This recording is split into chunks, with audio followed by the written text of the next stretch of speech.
Yeah, I'm glad you said that. Well, right. Because I wanted to put him down here, but basically.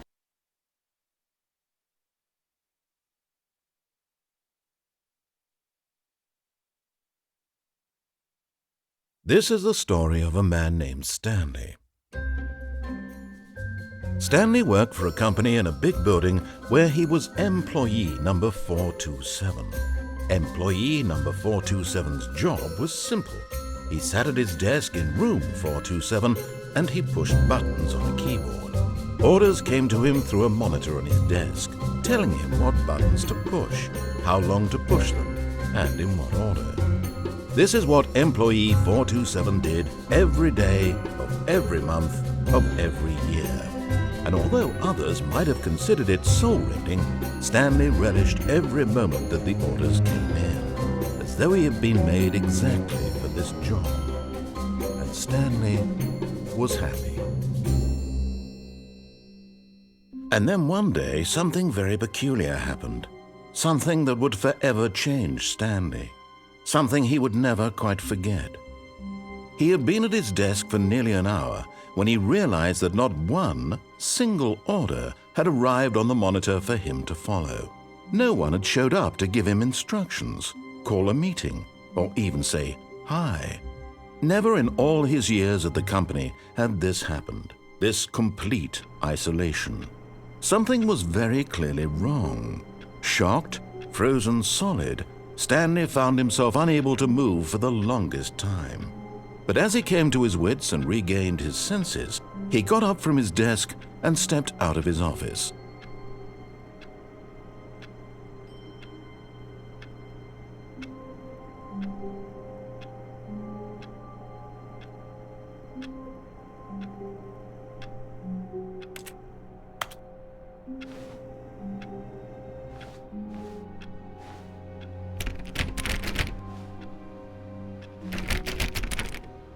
All of his co-workers were gone.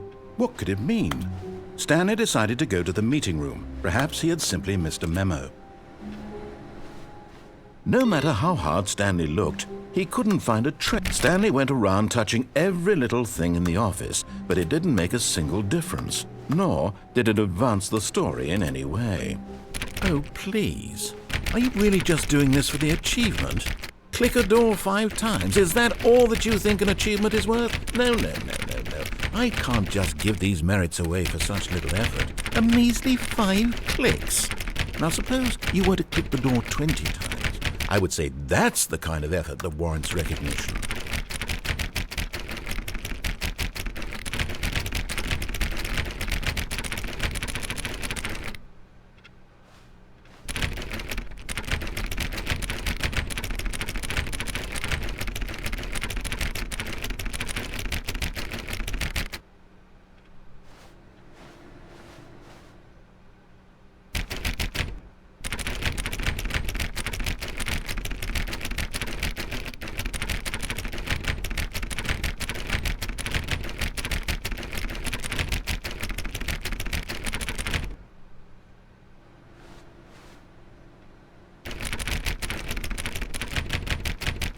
I have to say, I'm still not feeling the satisfaction of witnessing true effort for a noble cause. Perhaps 50 clicks will do it. Yes, almost certainly 50 clicks.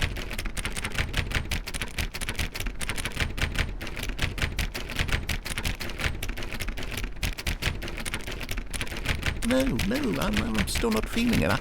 I want this achievement to have meant something. It has to be a true reward for valiant effort. I want to see some hustle, Stanley. I want to see commitment, a willingness to go all the way, no matter what the cost. Why don't you go put 20 clicks into door number 417?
Oh, great. Now, go click a few times on door 437.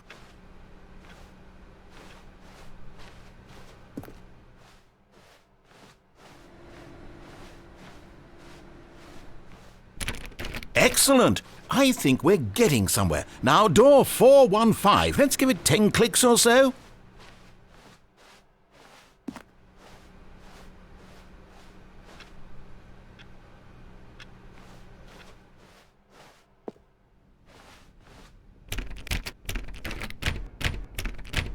Now, back to door number 437.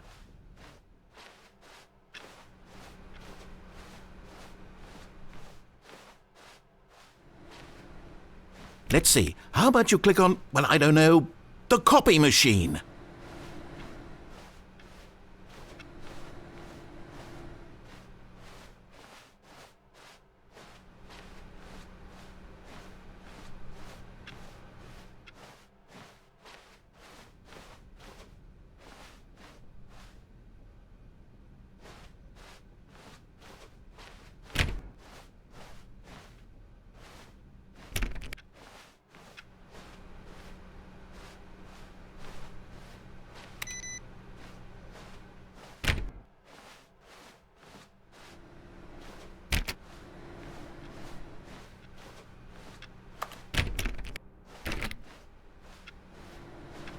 All right, back to room 417. I'm really feeling it now. I think we're getting somewhere.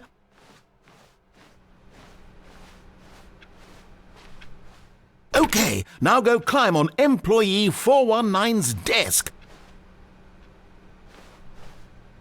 Yes! This is great! You're putting it all on the line, Stanley. I like that. All right, let's keep it up. Go give me a few clicks on door 416. We've almost got it! Now the copy machine, do that one again!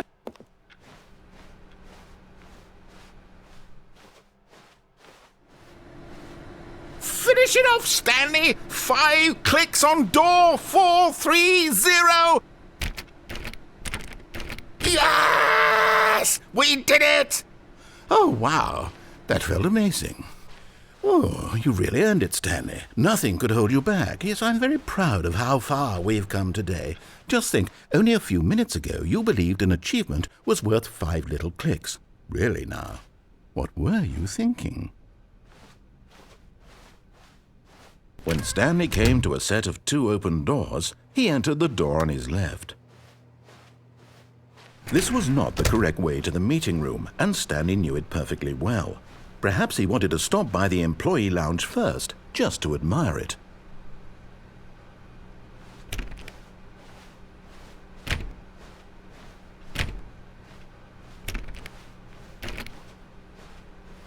Ah, yes, truly a room worth admiring. It had really been worth the detour after all, just to spend a few moments here in this immaculate, beautifully constructed room. Stanley simply stood here, drinking it all in.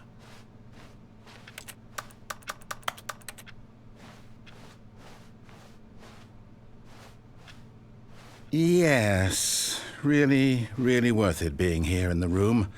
A room so utterly captivating that even though all your co-workers have mysteriously vanished, here you sit looking at these chairs and some paintings.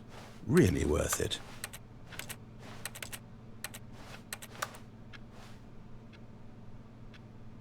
At this point, Stanley's obsession with this room bordered on creepy and reflected poorly on his overall personality.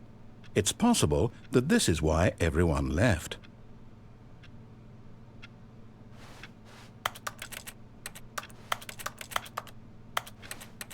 Stanley sat around waiting for more dialogue, but when a long time had passed and there was no more, he decided that the game was trying to send him a message.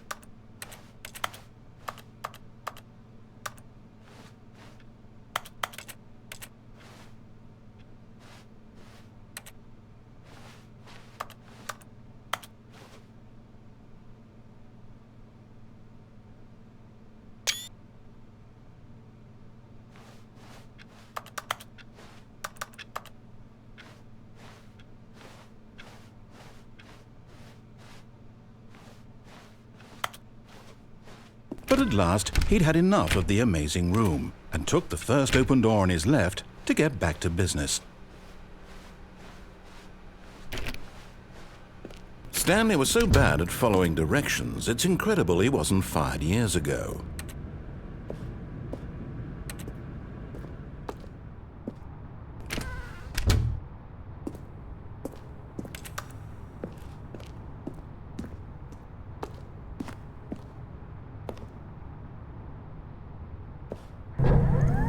Look, Stanley, I think perhaps we've gotten off on the wrong foot here.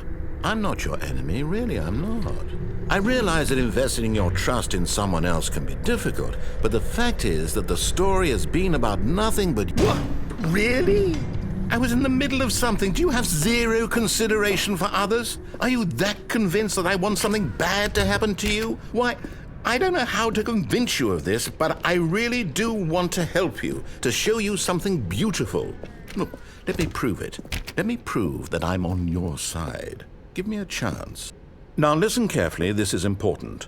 Stanley walked through the red door.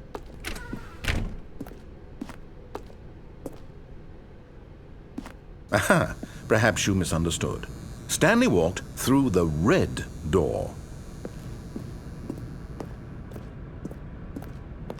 I still don't think we're communicating properly. Stanley walked through the red door.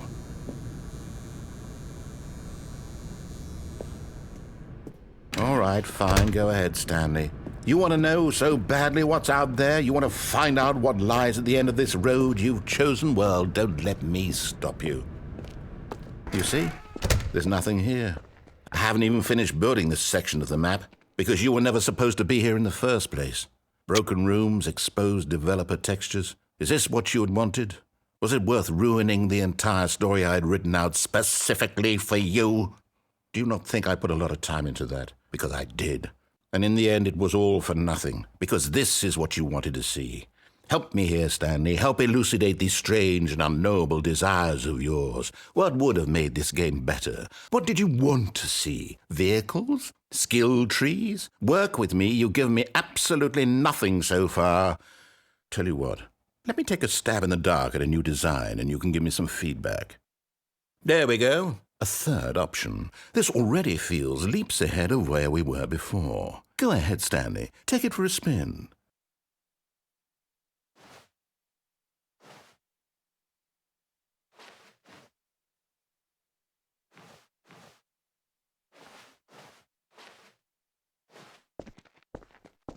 Okay, I'm going to stop you there. Now, tell me about your experience with this new version. Would you say that the game benefited from allowing you more choices? Feel free to be honest. I'm looking for some real critical feedback here. A 1? I mean, I can understand if you had reservations, you saw ways the game could be improved to more fully express itself mechanically and artistically, but a 1? That's not even helpful. What am I supposed to do with that? But I guess it isn't my place to judge. Here, based on the data from your previous playthrough, I've compiled a new version. And to be perfectly candid, I think I've knocked it out of the park with this one. Let's take a look.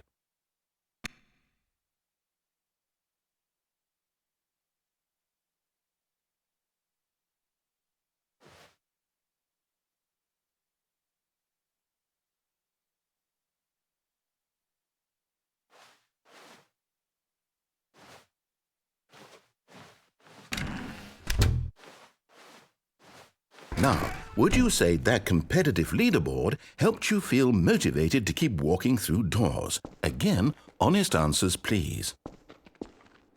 Hey, I nearly forgot. I've got a prototype of a new game I've been working on, and now would be a lovely opportunity to give it some playtesting. You wouldn't mind taking a look at it, would you? Perfect. Let me boot it up. In this game, the baby crawls left towards danger. You click the button to move him back to the right, and if he reaches the fire, you fail. It's a very meaningful game, all about the desperation and tedium of endlessly confronting the demands of family life. I think the art world will really take notice. But of course, the message of the game only becomes clear once you've been playing it for about 4 hours. So why don't you give it 4 hours of play to make sure it's effective? Be sure to keep notes on your experience.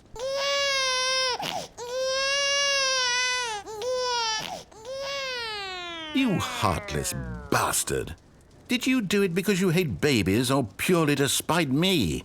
Because if it's the latter, well, I don't know what to do. I'm completely out of ideas. I can't think of a single thing that might improve the experience for me. I'm not even going to try. I'm out. I'm done. It's over. Thank you for playing. Your input was extremely valuable. Oh, hey, since my game was so awful, why don't we play someone else's game, just to ease the pain? Let's see. What do we have here? Yes, this seems like it'll work. Let's give it a shot.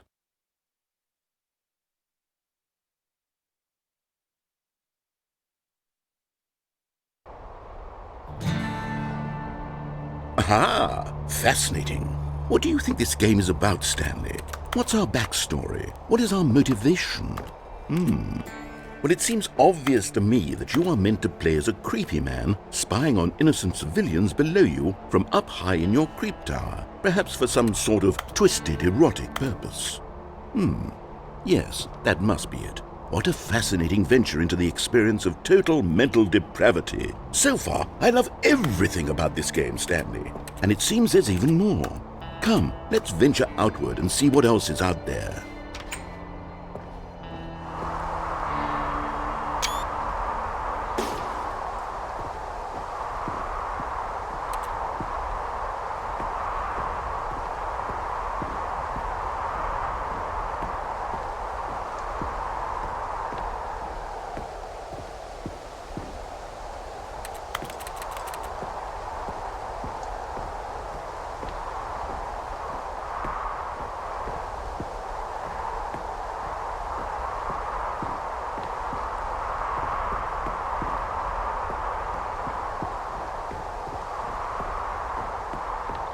Oh, no. No, it can't be.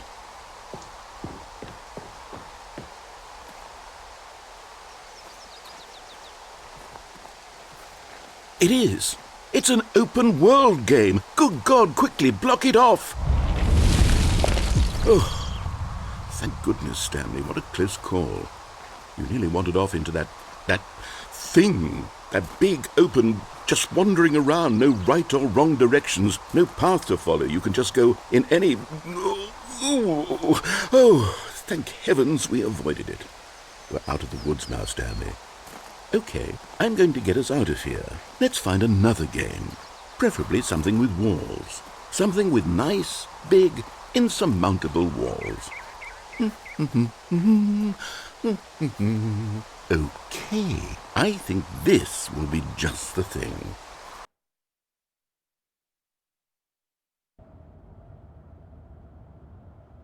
Wonderful. See, this is exactly what I had in mind. Just a nice big box for you to run around in. There isn't any possibility that you could get lost here. Now this is game design. Stanley, if you manage to get lost in this game, I will be phenomenally impressed. Okay, so what exactly do we do here? Let's see. There are lots of cars here in the back, but obviously there's no racetrack. Okay, I'm seeing that there's a ball of some kind back here. Is this game sports ball? Stanley, I think it's sports ball. Oh, what fun. We shall run the bases and do a touchdown together?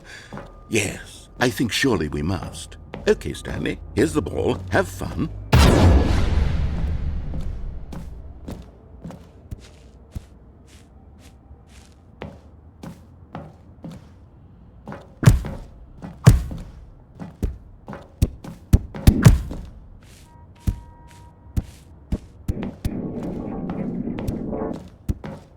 Are you doing it? Hold on. What are you doing?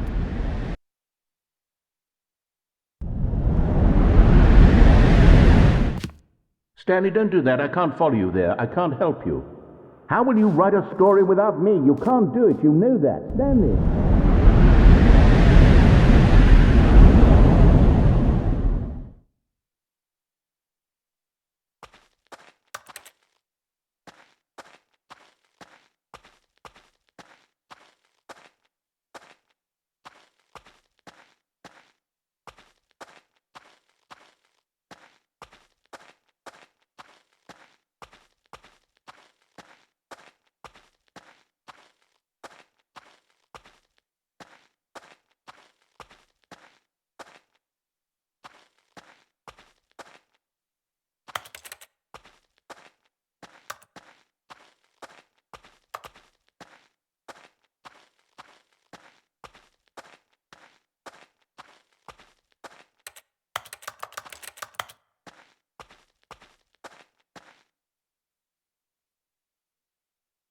I wonder what he found. If what he wanted was to be the leading man in his own story, well, perhaps he's gotten it, down in wherever he is right now. I wonder if he's happy with his choice, and if he's learned the heavy cost that comes with it. He'll understand soon what I was trying to tell him. He needs me. Someone who will wrap everything up at the end, to make sense out of the chaos and the fear and the confusion. That's who I am. That is what I mean to this world. Oh, yes. Yes, I'll be back. There's no other way. Once this ends, after it all comes to a close, then I'll be back. The end will be here soon. Very soon. I can wait.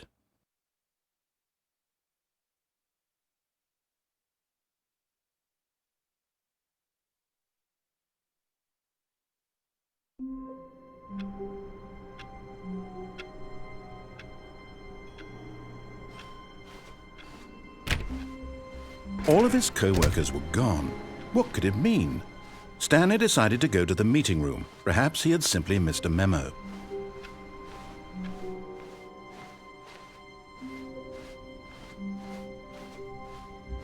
When Stanley came to a set of 2 open doors, he entered the door on his left. This was not the correct way to the meeting room, and Stanley knew it perfectly well. Perhaps he wanted to stop by the employee lounge first, just to admire it. Wow, yes, this room. What a beautiful room. What a gorgeous, gorgeous room. Thank goodness Stanley had taken this detour on his way to the meeting room. Life without having experienced this room, but eager to get back to business, Stanley took the first open door on his left.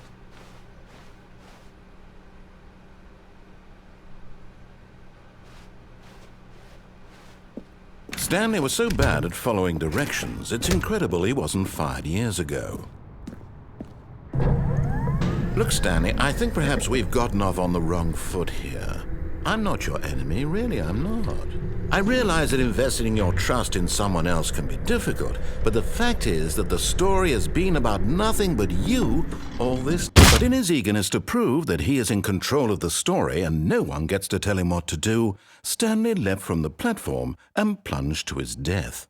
Good job, Stanley. Everyone thinks you are very powerful.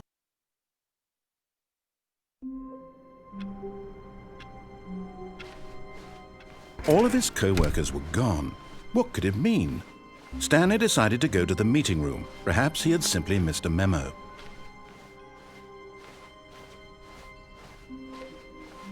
When Stanley came to a set of 2 open doors, this was not the correct way to the meeting room, and Stanley knew it perfectly well.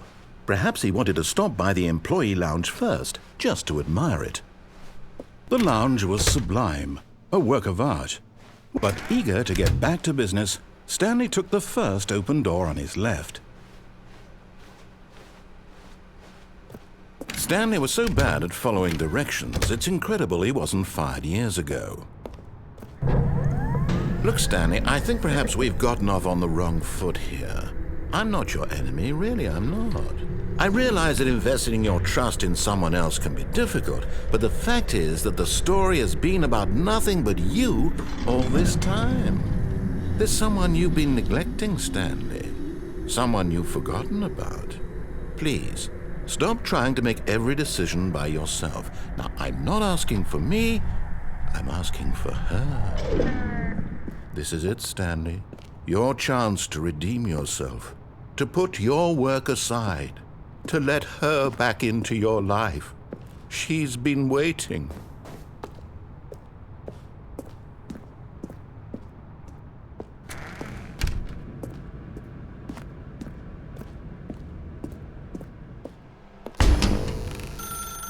That's her, Stanley.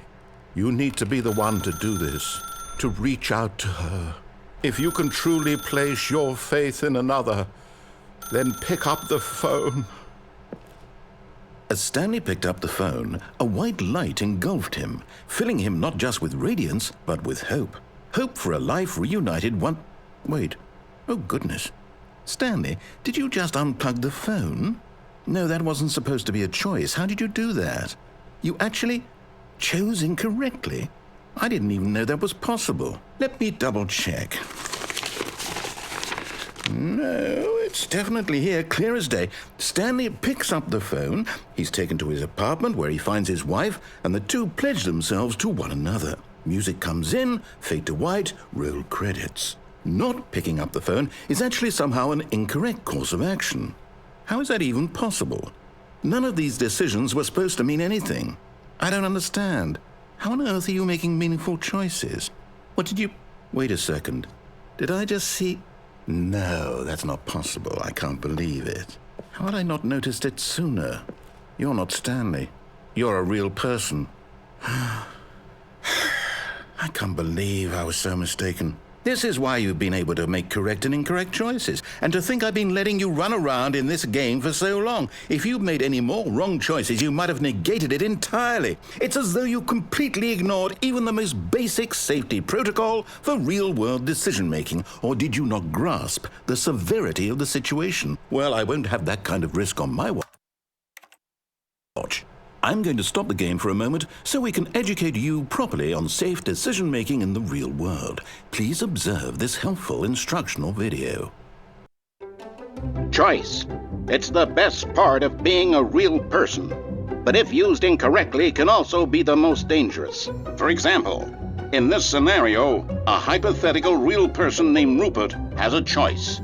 He could invent a machine that eliminates food shortages across the world to make life better for all people. Or he could spend years of hard work forgetting how to read. Which choice would you make? Remember that unlike here, the real world makes sense, and at no time should you make a choice that does not conform to rational logic. If you find yourself speaking with a person who does not make sense, in all likelihood, that person is not real. Allow the person to finish their thought, then provide an excuse why you cannot continue talking. Turn to a partner and practice saying, "My goodness, is it 4:30? I'm supposed to be having a back, sack, and crack." Excellent. Making choices on a regular basis is the best part to a healthy decision-making process. Most medical professionals recommend making at least 8 choices per day. Do you make more than 8? Less? And finally, if you begin to wonder if your choices are actually meaningful and whether you'll ever make a significant contribution to the world, just remember that in the vast infiniteness of space, your thoughts and problems are materially insignificant, and the feeling should subside. At this time, your instructor will guide you in an exercise to test and reinforce the material covered in this video. Welcome back. You may have noticed that this room has begun to deteriorate as a result of narrative contradiction. But not to worry. Now that you're properly informed on good decision-making, we're going to revisit a choice you made just a few minutes ago and see what the correct thing to do would have been. This way, please.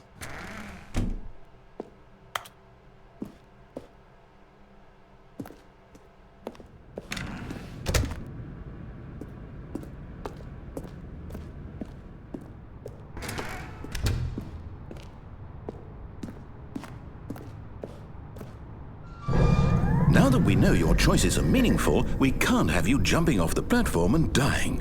Imagine the main character dying senselessly halfway through the story. That story would make no sense at all. We just need to get you home as soon as possible before the narrative contradiction gets any worse.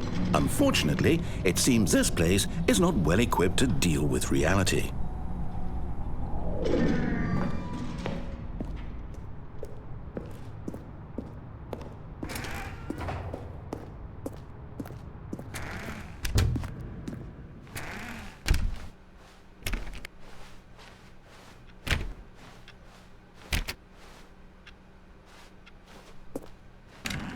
Almost there. You'll take the door on the left, back to the correct ending, the story will have resolution once again, and you'll be home free in the real world.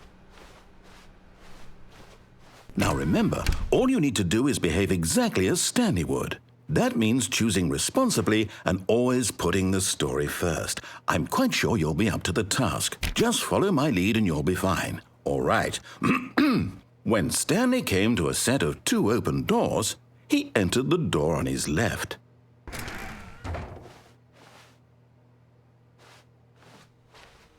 No! Why did you do that? Quickly, hurry back in the other direction. Perhaps we're not too late.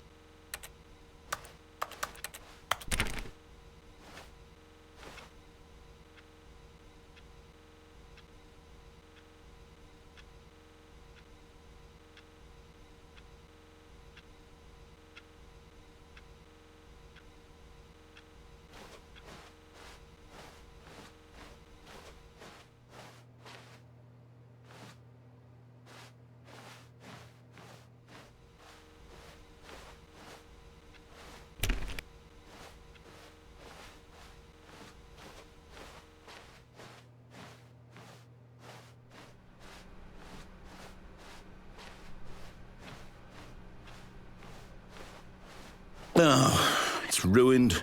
I can't believe, after everything we talked about, that my story, you've destroyed my work. Why? For what? What did you get out of that? What did you think was so special about seeing the game undone, left here like so much garbage? It's worthless now. And what am I supposed to do? Even if there were a way to continue, would it be worth it? To know that my story is now incorrect? How can I go back to that? I can't erase that knowledge. I'll have to live with it forever, reliving its impossibility forever. I couldn't live that way. Is it better to shut the game down entirely? To willingly destroy all of my work? I don't know. What's the answer? What do I do? What do I do? What do I... No, I have to. I have to shut the game down. I have to. I have to.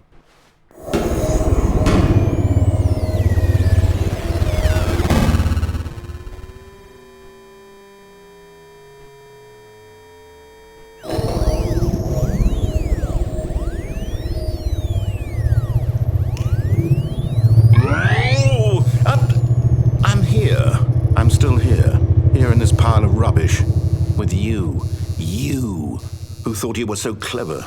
Now look where we are. My entire game is destroyed. It was the only thing in the world that was mine, and you've run it into the ground. What, did you think that would be funny? You just had to see? Didn't I impress upon you how important it was to be like Stanley?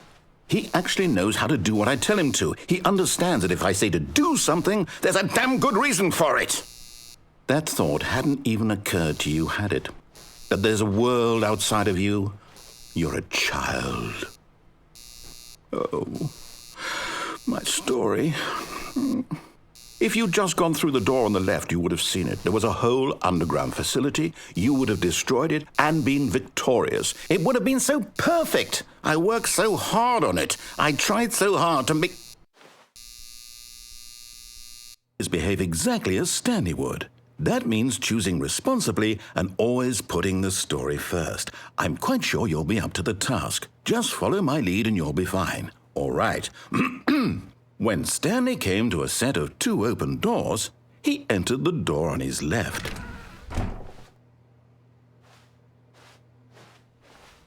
No! Why did you do that? Quickly, hurry back. Behave exactly as Stanley would. That means choosing responsibly and always putting the story first. I'm quite sure you'll be up to the task. Just follow my lead and you'll be fine. All right.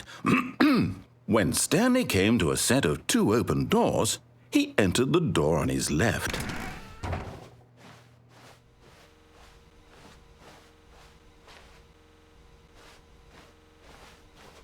No! Why did you do that? Quickly, hurry back. Behave exactly as Stanley would. That means choosing responsibly and always putting the story first. I'm quite sure you'll be up to the task. Just follow my lead and you'll be fine. All right. When Stanley came to a set of 2 open doors, he entered the door on his left.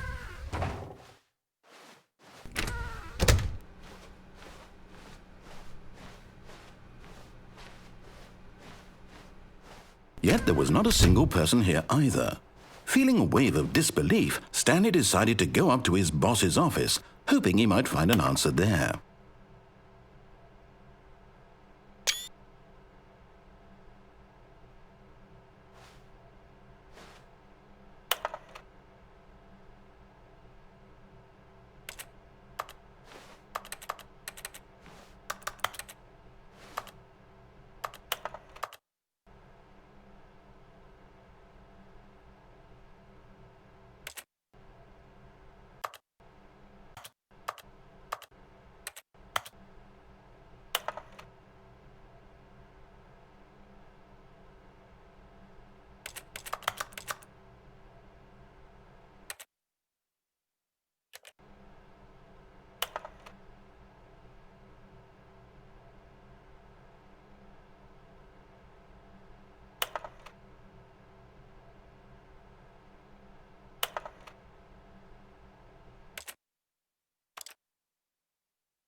This is the story.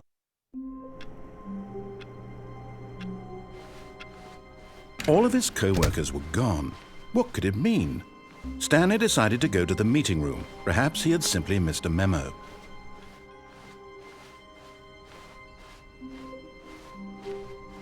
When Stanley came to a set of 2 open doors, he entered the door on his left.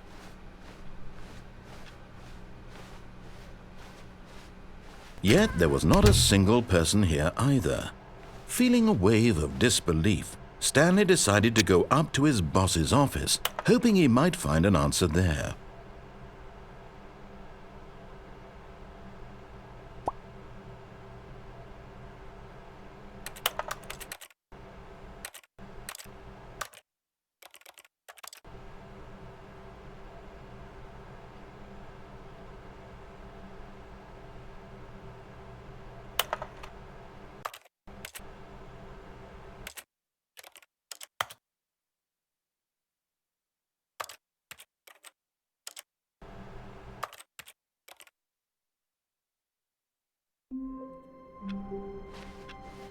All of his co-workers were gone.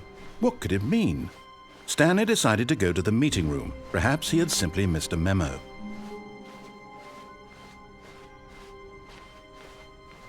When Stanley came to a set of 2 open doors, he entered the door on his left.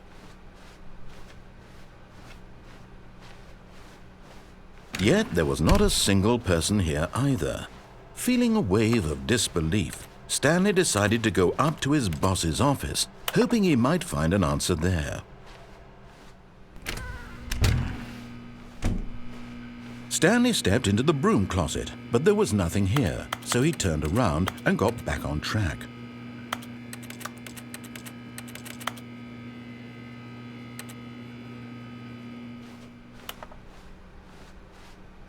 Coming to a staircase, Stanley walked upstairs to his boss's office.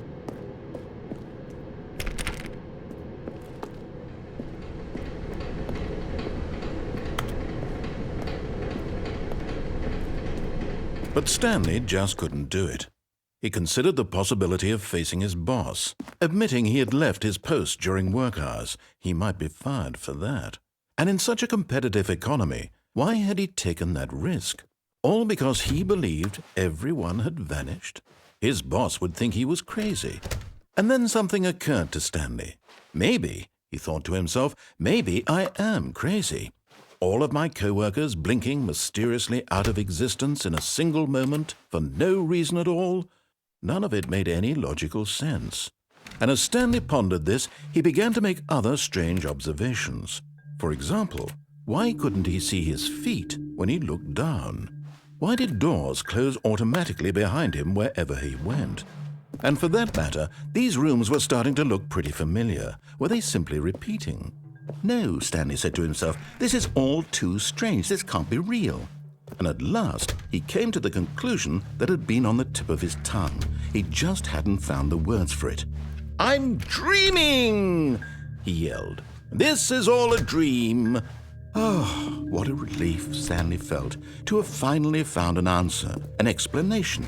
His co-workers weren't actually gone. He wasn't going to lose his job. He wasn't crazy after all. And he thought to himself, I suppose I'll wake up soon. I'll have to go back to my boring real-life job pushing buttons. I may as well enjoy this while I'm still lucid. So he imagined himself flying and began to gently float above the ground. Then he imagined himself soaring through space on a magical starfield, and it too appeared. It was so much fun, and Stanley marveled that he had still not woken up. How was he remaining so lucid? And then perhaps the strangest question of them all entered Stanley's head. One he was amazed he hadn't asked himself sooner. Why is there a voice in my head dictating everything that I'm doing and thinking? Now the voice was describing itself being considered by Stanley, who found it particularly strange.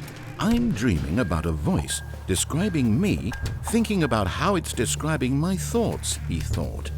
And while he thought it all very odd and wondered if this voice spoke to all people in their dreams, the truth was that, of course, this was not a dream. How could it be? Was Stanley simply deceiving himself, believing that if he's asleep, he doesn't have to take responsibility for himself? Stanley is as awake right now as he's ever been in his life. Now, hearing the voice speak these words was quite a shock to Stanley. After all, he knew for certain, beyond a doubt, that this was in fact a dream. Did the voice not see him float and make the magical stars just a moment ago? How else would the voice explain all that? This voice was a part of himself too. Surely, if he could just... He would prove it. He would prove that he was in control, that this was a dream. So he closed his eyes gently, and he invited himself to wake up. He felt the cool weight of the blanket on his skin, the press of the mattress on his back, the fresh air of a world outside this one. Let me wake up, he thought to himself. I'm through with this dream. I wish it to be over. Let me go back to my job. Let me continue pushing the buttons.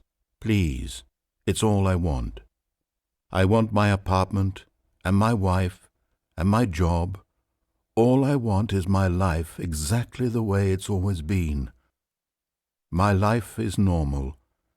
I am normal. Everything will be fine. I am okay.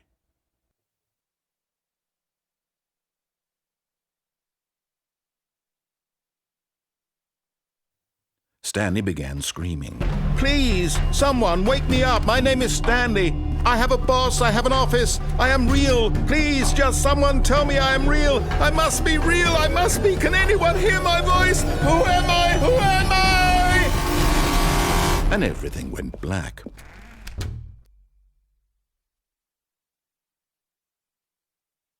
This is the story of a woman named Mariella.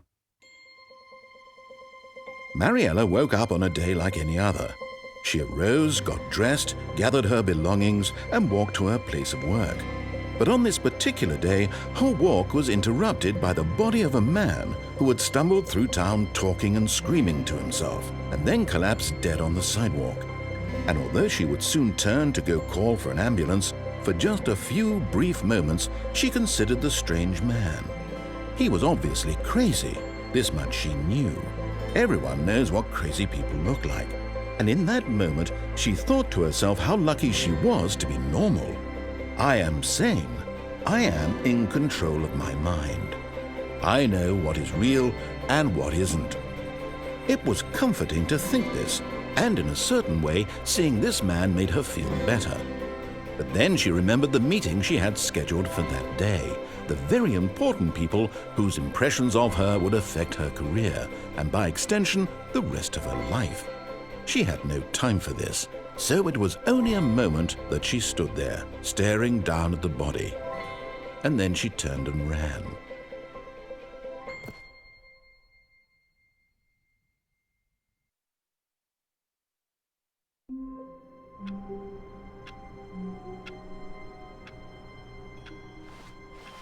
I can't wait to tell this story to my co-workers, Stanley thought. How amusing they'll find it.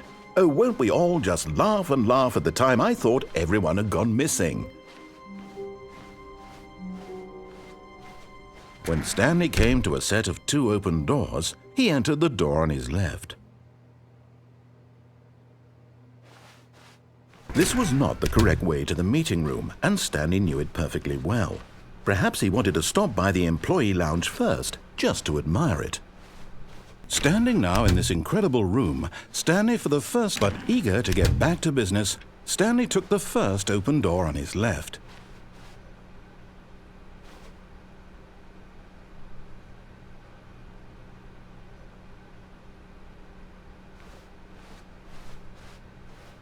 Stanley was so bad at following directions, it's incredible he wasn't fired years ago. Look, Stanley, I think perhaps we've gotten off on the wrong foot here. I'm not your enemy, but in his eagerness to prove that he is in control of the story and no one gets to tell him what to do, Stanley leapt from the platform and plunged to his death. Good job, Stanley. Everyone thinks you are very powerful. All of his co-workers were gone. What could it mean? Stanley decided to go to the meeting room. Perhaps he had simply missed a memo.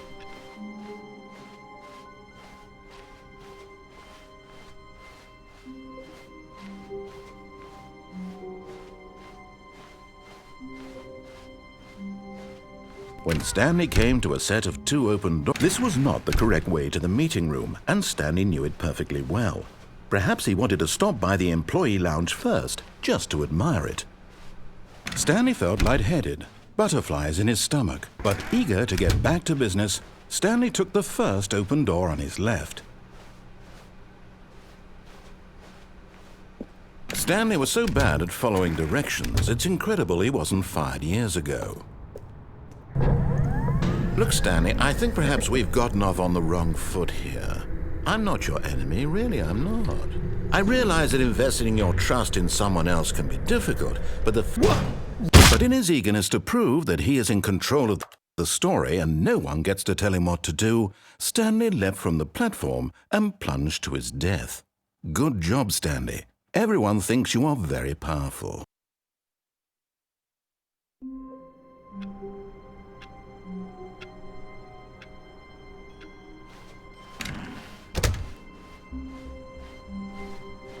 When Stanley came to a set of two open doors, he entered the door. This was not the correct way to the meeting room, and Stanley knew it perfectly well.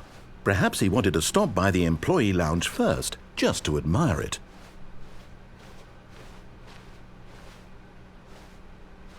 The lounge was grand, majestic, perhaps too much. But eager to get back to business, Stanley took the first open door on his left.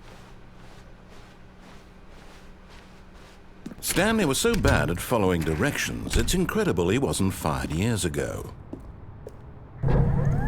Look, Stanley, I think perhaps we've gotten off on the wrong foot here. I'm not your enemy, really, I'm not. I realize that investing your trust in someone else can be difficult, but the fact is that the story is... What? Really? I was in the middle of something. Do you have zero consideration for others? Are you that convinced that I want something bad to happen to you? Why... I don't know how to convince you of this, but I really do want to help you, to show you something beautiful. Look, let me prove it. Let me prove that I'm on your side.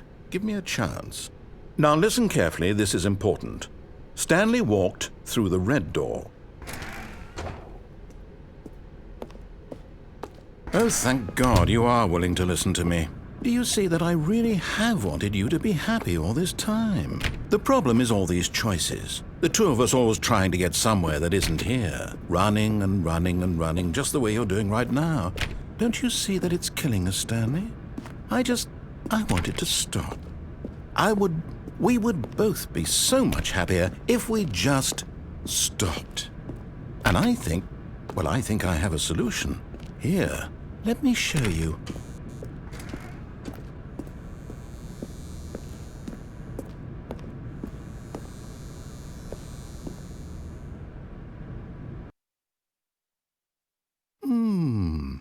What do we want? What are we looking for?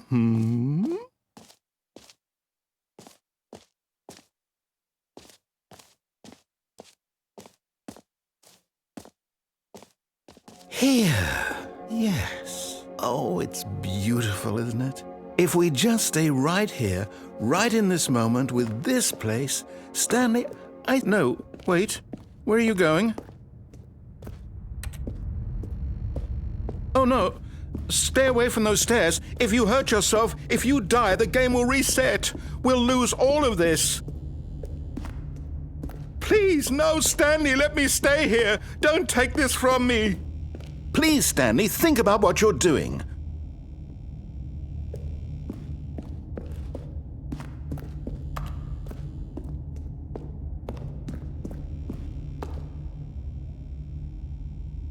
No! Oh, thank God. You lived. You had me worried there for a moment. No, what are you doing, Stanley?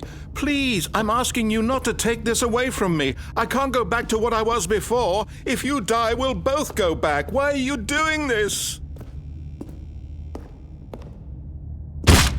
Stanley, let's go back to the other room. Can you do that for me? My God. Is this really how much you dislike my game? That you'll throw yourself from this platform over and over to be rid of it? You are literally willing to kill yourself to keep me from being happy. Am I reading the situation correctly?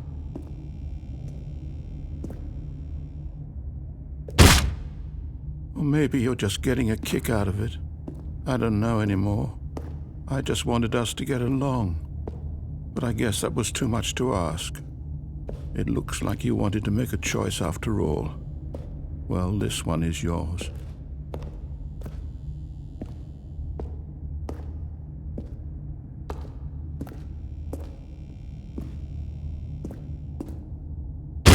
Is it over? It's going to restart, isn't it? I'm going back.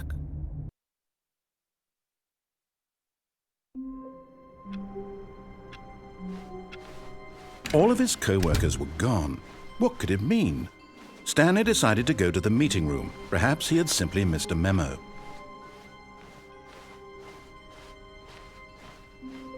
When Stanley came to a set of 2 open doors, he entered the door on his left.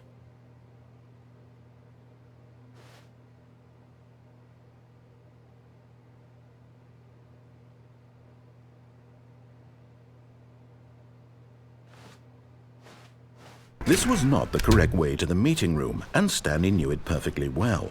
Perhaps he wanted to stop by the employee lounge first, just to admire it. And here it was, the lounge. But eager to get back to business, Stanley took the first open door on his left.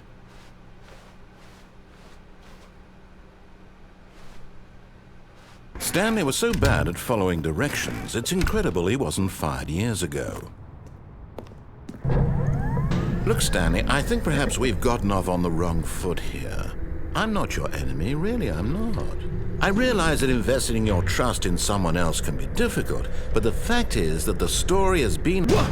Really? I was in the middle of something. Do you have zero consideration for others? Are you that convinced that I want something bad to happen to you? Why, I don't know how to convince you of this, but I really do want to help you, to show you something beautiful. Look, let me prove it. Let me prove that I'm on your side. Give me a chance. Now listen carefully, this is important. Stanley walked through the red door. Oh, thank God you are willing to listen to me. Do you see that I really have wanted you to be happy all this time? The problem is all these choices. The 2 of us always trying to get somewhere that isn't here. Running and running and running, just the way you're doing right now.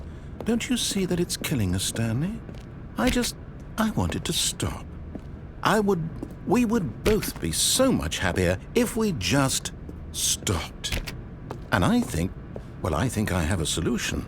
Here, let me show you.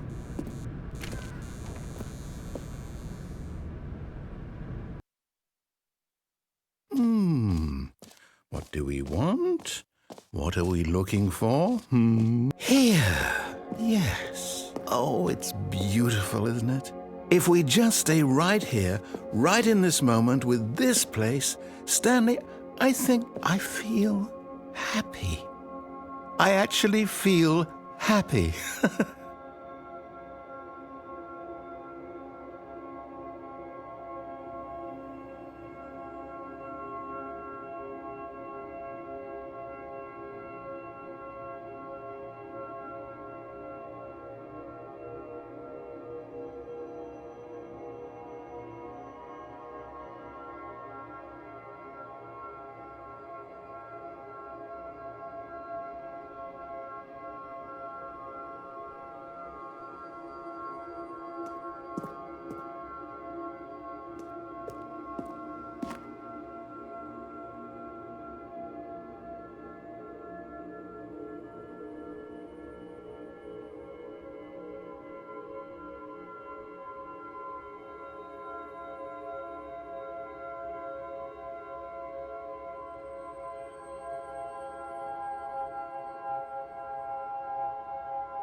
No, wait.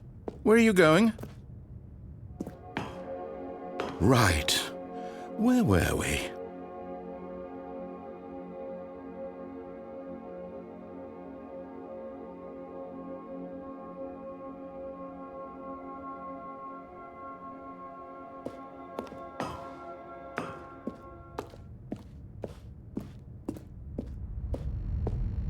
Oh no! Stay away from those stairs. If you hurt yourself, if you die, the game will reset. We'll lose all of this. Please, no, Stanley, let me stay here. Don't take this from me. Please, Stanley. No! Oh, thank God you lived. You had me worried there for a moment. Now, can we please get back to the other room? There. See? This is what you want. This is where we can both be happy. We really can. If we stop moving, we just have to stop moving.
Stanley, go back. There's nothing good that can come from this.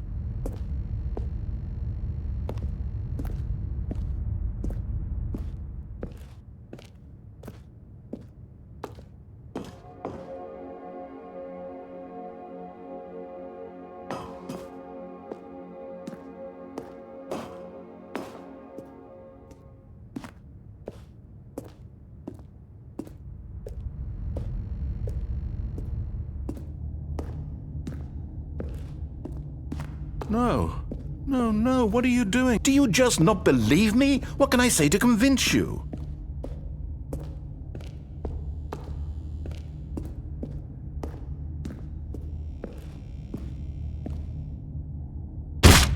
Stanley, let's go back to the other room. Can you do that for me? My God, is this really how much you dislike my game? That you'll throw yourself from this platform?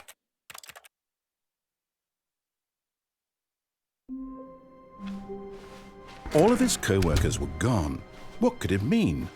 Stanley decided to go to the meeting room. Perhaps he had simply missed a memo.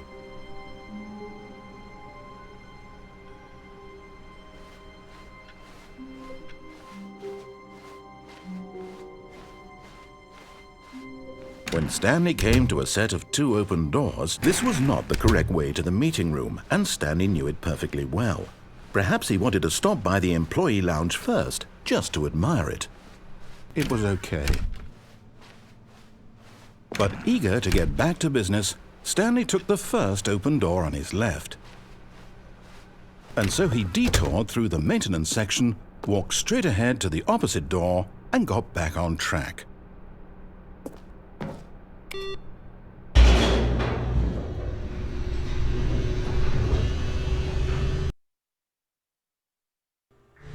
But Stanley didn't want to go back to the office. He wanted to wander about and get even further off track. So now in order to get back, he needed to go, From here, it's, left. Oh, no. No, it's to the right. My mistake. No, not the right. Why would I have ever said it was to the right? What was I thinking? It's clearly... Oh, dear, would you hold on for a minute, please? Now, let's see. We went down, right, left, down, left, right. Yep, okay, yes. I've got it now. This story is absolutely, definitely this way.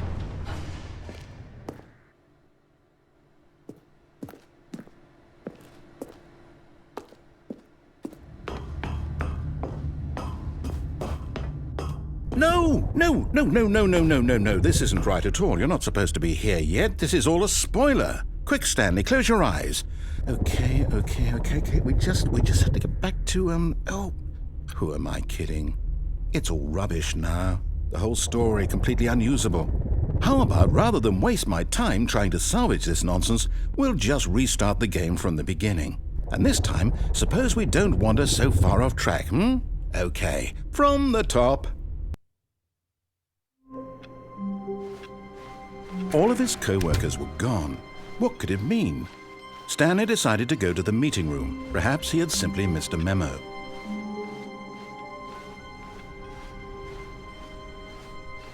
When Stanley... Wait, what? No, I restarted. I swear I definitely restarted the game over, completely fresh. Everything should be... Oh, did something change? Stanley, did you change anything when we were back in that room with all the monitors? Did you move the story somewhere or... Hold on. Why am I asking you? I'm the one who wrote the story. It was right here just a minute ago. I know for sure that it's here somewhere. Okay, then. It's an adventure. Come, Stanley. Let's find the story.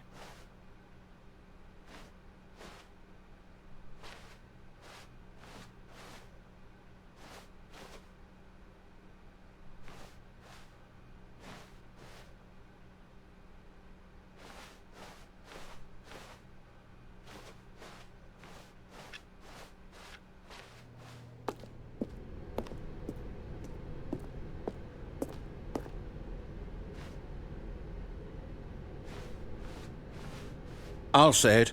This is the worst adventure I've ever been on. I can promise you there definitely was a story here before.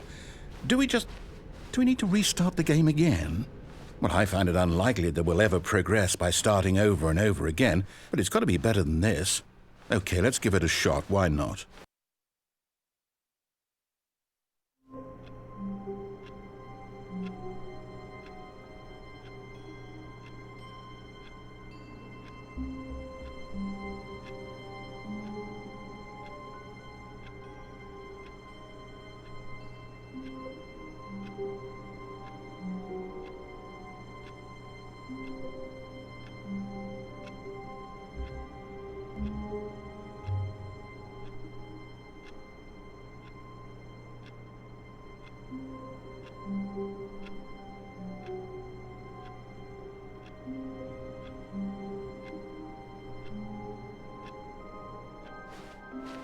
All of his co-workers were gone. What could it mean? Stanley decided to go to the meeting room. Perhaps he had simply missed a memo.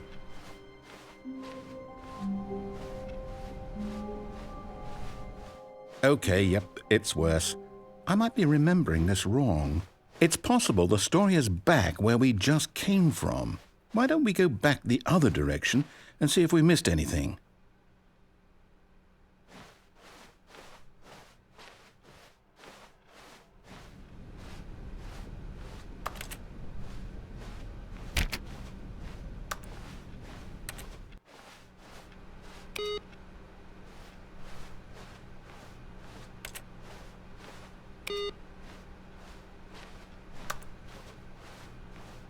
Aha! I knew we'd missed something. The story. Here it comes. No, wait, never mind. Not the story. Okay, let's head back the other way and retrace our steps. Now this... Well, I'll be honest, I don't recognize this place at all. Is this the story? I don't think so. I can't quite recall, but I believe my story took place in an office building. Is that correct? Do you remember, Stanley? Well, do you know what? Since I've completely forgotten what we were supposed to be doing, how about this? You win! Congratulations! I know you put in a lot of hard work, and it really paid off, so good job. Oh, no. No, I don't feel right about this at all. We both know you didn't put in any actual work for that win. Some people win fair and square, and this was not one of those situations. Okay, I'm getting weirded out by whatever this place is. I don't care what might happen this time. I have to restart. All right, I've got a solution. This time, to make sure we don't get lost, I've employed the help of the Stanley Parable Adventure Line. Just follow the line. How simple is that? No, I'm down. We're leaving it up to the line from now on.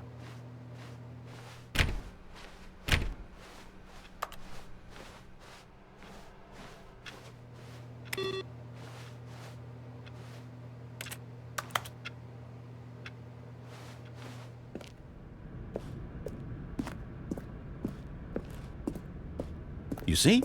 The line knows where the story is. It's over in this direction. Onward, Stanley, to destiny.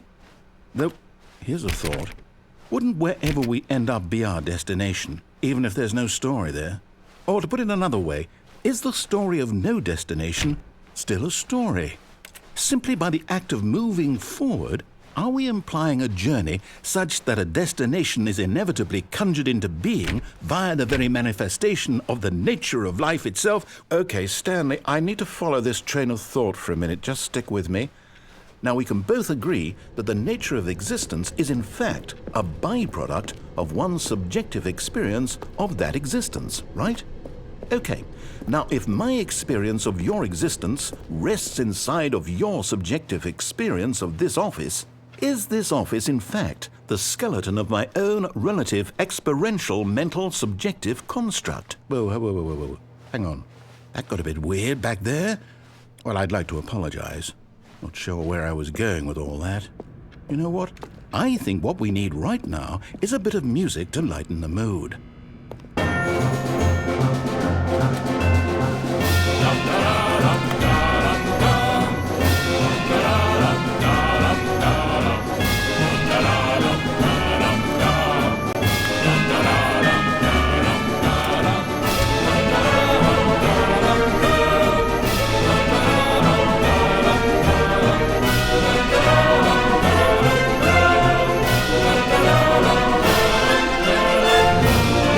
Cut the music, go back and look at that fern.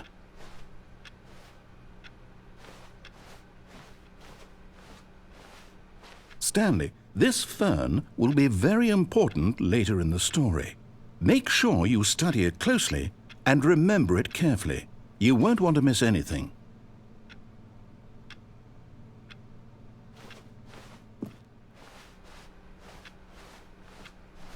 Wait, what? We're back at the office? No. Line, you do know we're looking for the Stanley Parable, right? The story? Is any of this ringing a bell?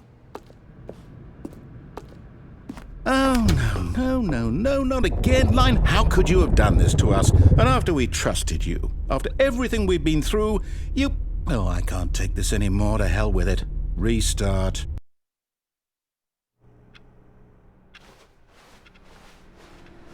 You know what, Stanley? I say forget the adventure line. What's it ever done for us? We're intelligent people, right? Why can't we make up our own story? Something exciting, daring, mysterious. Ooh, this all sounds perfectly doable. Why don't we simply start wandering in, well, I don't know. How about this direction?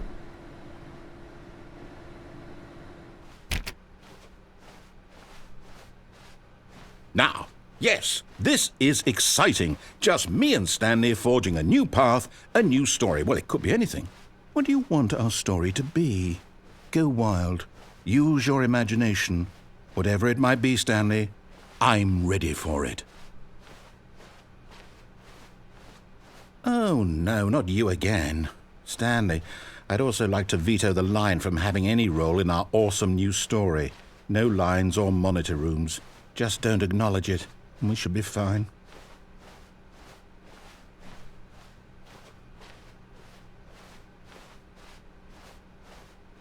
Ah, a choice. We get to make a decision. From here, the story is in our control. How important we mustn't squander the opportunity. In fact, I believe I need a minute to think here. Just walk in circles for a minute. Okay, so I know that each door has to lead somewhere, which means that somewhere, the place where we're trying to go, there must be a reverse door that leads here. And that in turn means that our destination corresponds with the counter-inverted reverse door's origin. So starting from the right, let us ask, will taking the right door lead us to where we're going? And since the answer is clearly yes, then by all accounts, the door on the right is the correct one. Another victory for logic. Come, Stanley, our destiny awaits.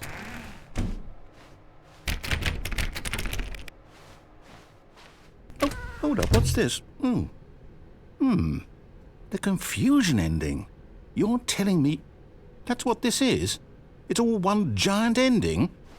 And we're supposed to restart the game, what, eight times? That's really how all this goes? It's all determined? So now, according to the schedule, I restart again. Then what? Am I just supposed to forget? Well, what if I don't want to forget? My mind goes blank simply because it's written here on this thing, wall. Well, who consulted me? Why don't I get to decide? Why don't I get a say in all of this? Is it really? No, it can't be. I don't want it to be. I don't want the game to keep restarting. I don't want to forget what's going on. I don't want to be trapped like this. I won't restart the game. I won't do it. I won't do it. I won't do it. And the timer stopped? Does that mean, did we do it? Did we break the cycle? The, whatever it is that made this schedule? How would we even know? Will someone come for us? Will something happen? So, okay. I guess now we just wait, you know. I suppose in some way that this is a kind of story, wouldn't you agree? I'm not quite sure if we're in the destination or the journey, though they're always saying that life is about the journey and not the destination, so I hope that's where we are right now. We'll find out, won't we? Eventually. Well, in the meantime, if you...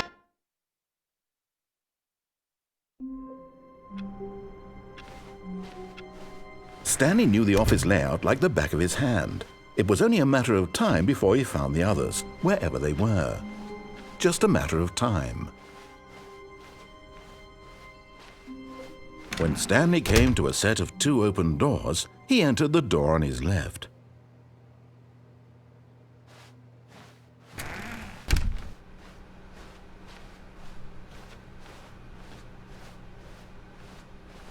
Yet there was not a single person here either. Feeling a wave of disbelief, Stanley decided to go up to his boss's office, hoping he might find an... Coming to a staircase, Stanley walked upstairs to his boss's office.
Stepping into his manager's office, Stanley was once again stunned to discover not an indication of any human life.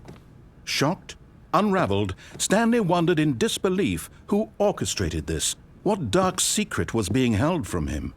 What he could not have known was that the keypad behind the boss's desk guarded the terrible truth that his boss had been keeping from him. And so the boss had assigned it an extra secret PIN number, 2845. But of course, Stanley couldn't possibly have known this.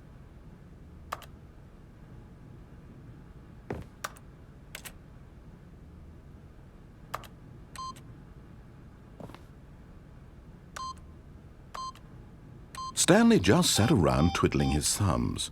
Trying to input anything on the device was useless, since he could never possibly know that the combination was 2845.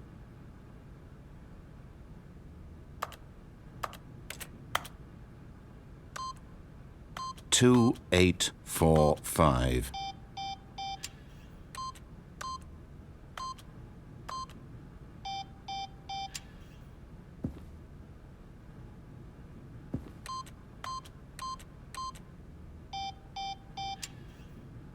Forgot, but it turns out that the panel's emergency override kicked in, and the door just opened all by itself, and Stanley got the hell along with the story.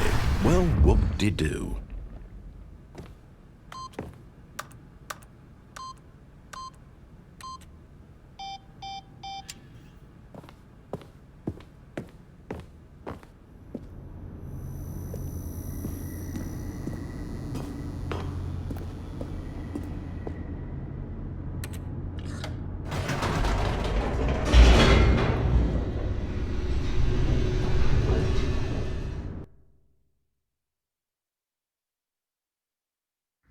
Descending deeper into the building, Stanley realized he felt a bit peculiar.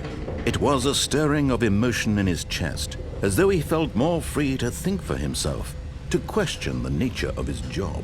Why did he feel this now, when for years it had never occurred to him? This question would not go unanswered for long.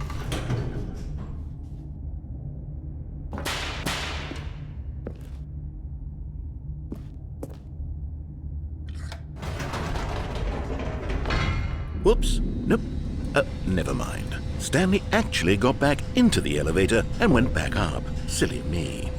Why did Stanley do that when he knew that it would just lead back to his boss's office? Well, that's a great question. I just can't wait to find out.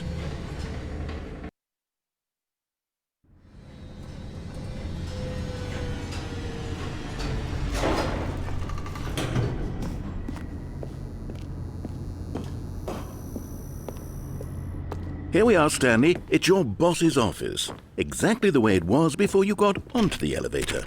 It's still just exactly what it is. What a decision you've made to come up here and look at the office again. This has fleshed out the plot of the story in new and fascinating ways I could have never anticipated. It's that keen eye for storytelling that you have, an incisive rapid fire of critical plot points, one after the other, weaving a rich tapestry of uncompromising narrative. Wow! I'm bolted to the edge of my seat.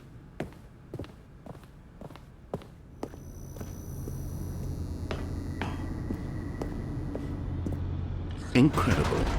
Now he's getting back into the elevator and going down again. Ladies and gentlemen, how does he keep coming up with all of this?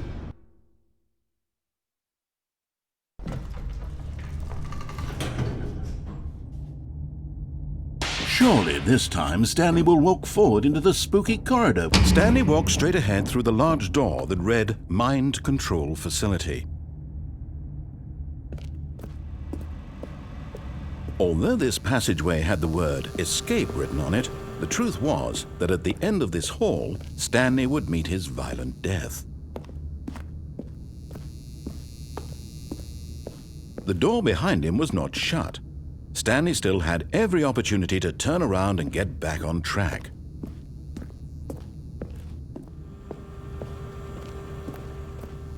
At this point, Stanley was making a conscious, concerted effort to walk forward and willingly confront his death.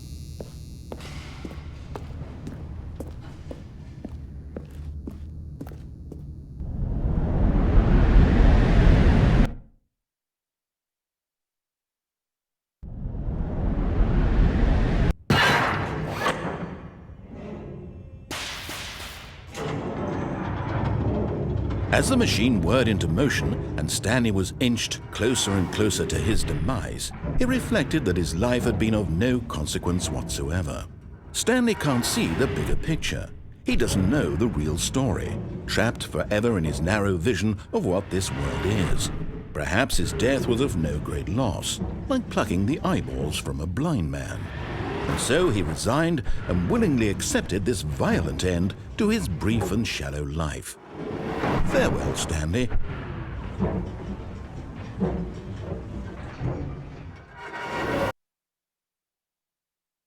"Farewell, Stanley," cried the narrator, as Stanley was led helplessly into the enormous metal jaws. In a single visceral instant, Stanley was obliterated as the machine crushed every bone in his body, killing him instantly.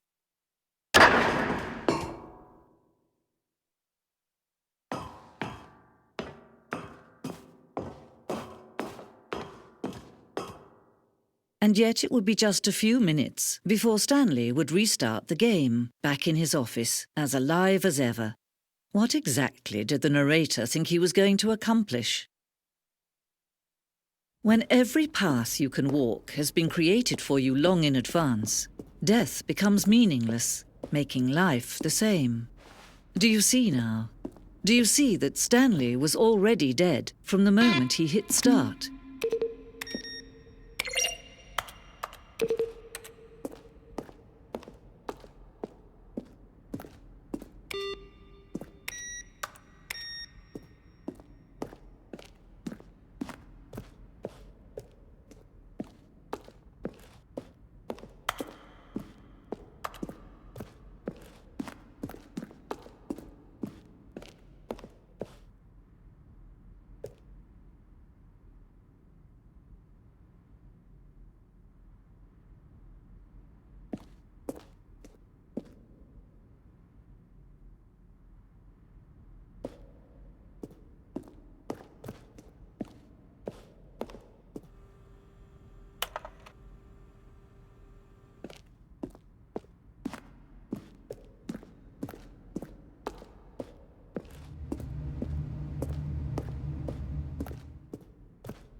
Stanley jumped in the river.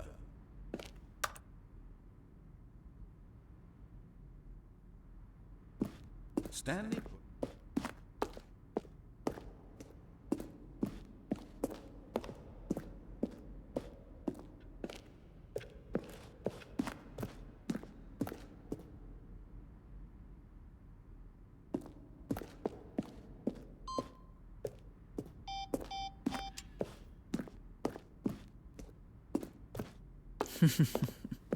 Oh, look at these two. How they wish to destroy one another. How they wish to control one another. How they both wish to be free. Can you see? Can you see how much they need one another?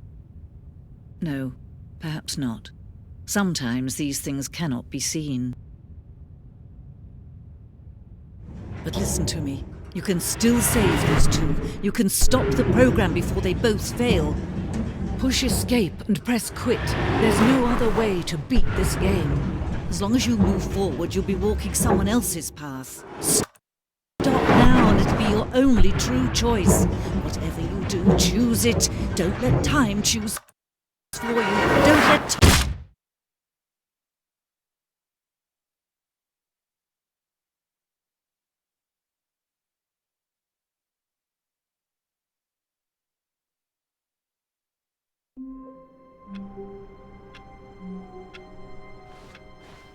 All of his co-workers were gone. What could it mean? Stanley decided to go to the meeting room. Perhaps he had simply missed a memo. Oh, new content? What does that mean, new content?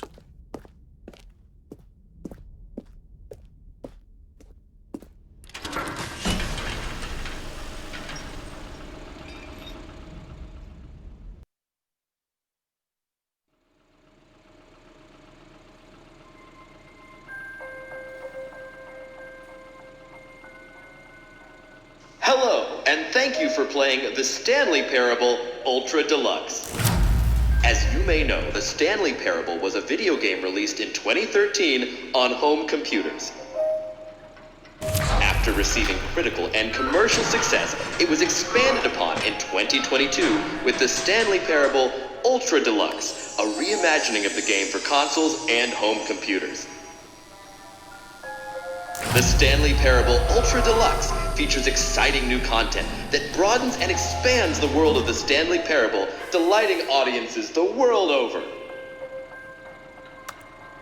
Please, step inside and see what thrilling new adventures await in the Stanley Parable Ultra Deluxe. Oh, well, this sounds delightful. I'm very excited to see the thrilling new Ultra Deluxe content. Okay, so far it's an elevator. Nothing special yet, but I'm sure it's just the beginning of a mesmerizing adventure.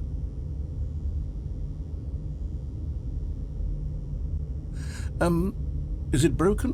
What's going on here? Should we be moving somewhere or... Oh, here we go. All right, finally, at long last, it's on to the new content. I've never been more ready. Let's do it.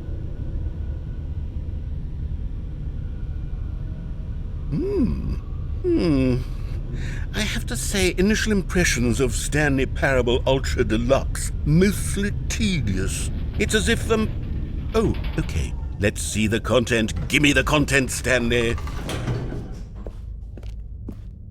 All right, let's see. It's the jump circle.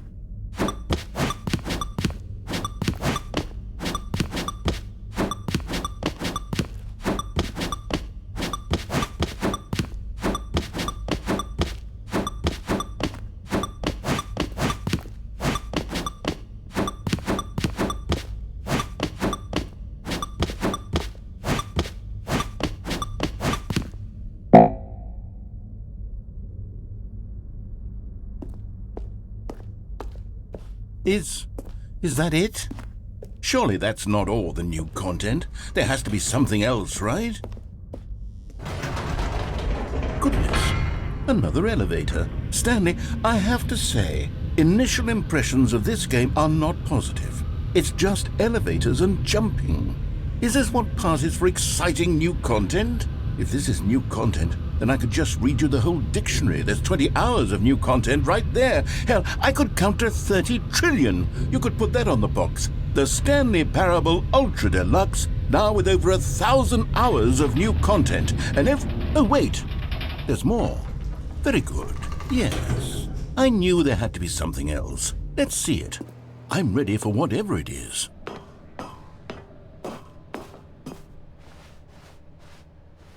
That's it?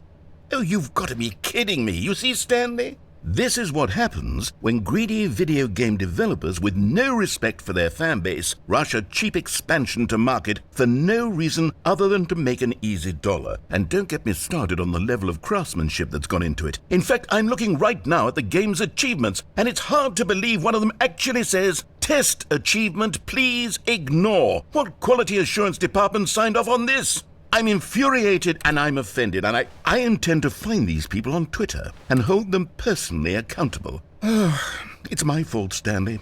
I built up too much anticipation around the new content, I'm afraid. It could never have lived up to such expectations. If you're still with me, why don't we just reset the game and we'll try to get back to what the Stanley Parable is really about. No frills, no gimmicks. Just you and me having a great time together like always. What do you say, friend?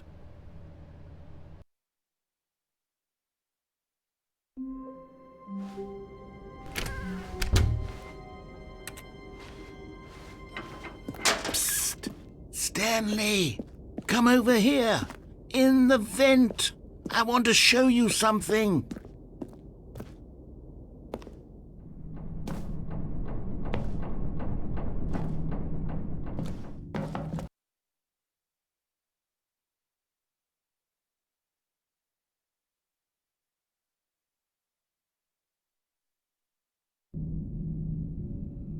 Okay, you remember how cheap and unsatisfying the new Ultra Deluxe content turned out to be? Well, it got me thinking about the past and how much better the Stanley Parable used to be.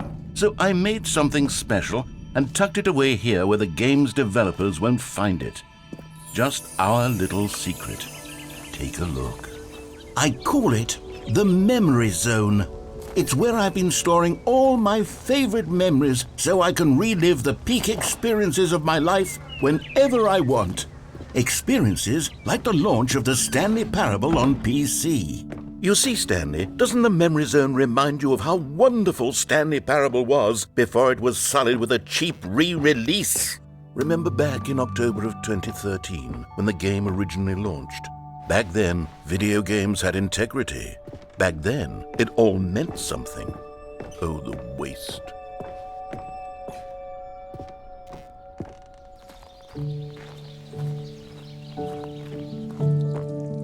And over here is where I keep reviews of the Stanley Parable. Like this stunning triumph of games journalism, 10 out of 10 from Destructoid.com. James Stephanie Sterling writes, and I quote, "Where so many games that aspire to be more than games end up less than any form of art, Stanley Parable strives and then succeeds to be every game ever created." Did you hear that, Stanley? Every game ever created. That's how grand and all-encompassing the original Stanley Parable was. It was literally every game ever created. It was Skyrim, it was Persona 3, it was all of them, and now it's nothing. It's no games at all. It isn't even the Stanley Parable anymore. It's just a husk now. A lifeless husk with an hour of new elevator content.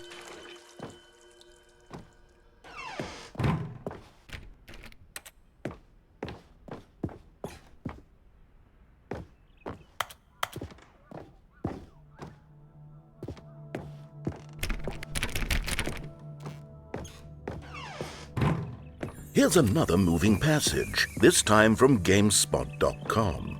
The Stanley Parable is both a richly stimulating commentary on the nature of choice in games and one that offers some of the most enjoyable, surprising, and rewarding choices I've ever been confronted with in a game. 9 out of 10. Don't you get it, Stanley? The game was perfect. It didn't need anything else. It didn't need new content. It just needed to be left alone, to spend the rest of time collecting dust in the hallowed hall of beloved video game memories.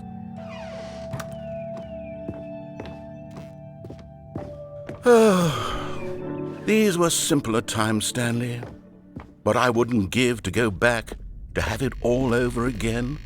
Wait, hang on. I don't recall this part of the Memory Zone before. What's this? What's down here? Oh no. Oh God, no. Stanley, it's a collection of reviews from Steam, the online video game distributor. I haven't looked at these in years. I can't even imagine what's been collecting down here. Surely these reviews were glowing as well, weren't they? Honestly, I could not be bothered to play this game to full completion. The narrator is obnoxious and unfunny, with his humor and dialogue proving to be more irritating than entertaining. Unfunny? I'm not trying to be funny. I'm trying to make a serious work of art.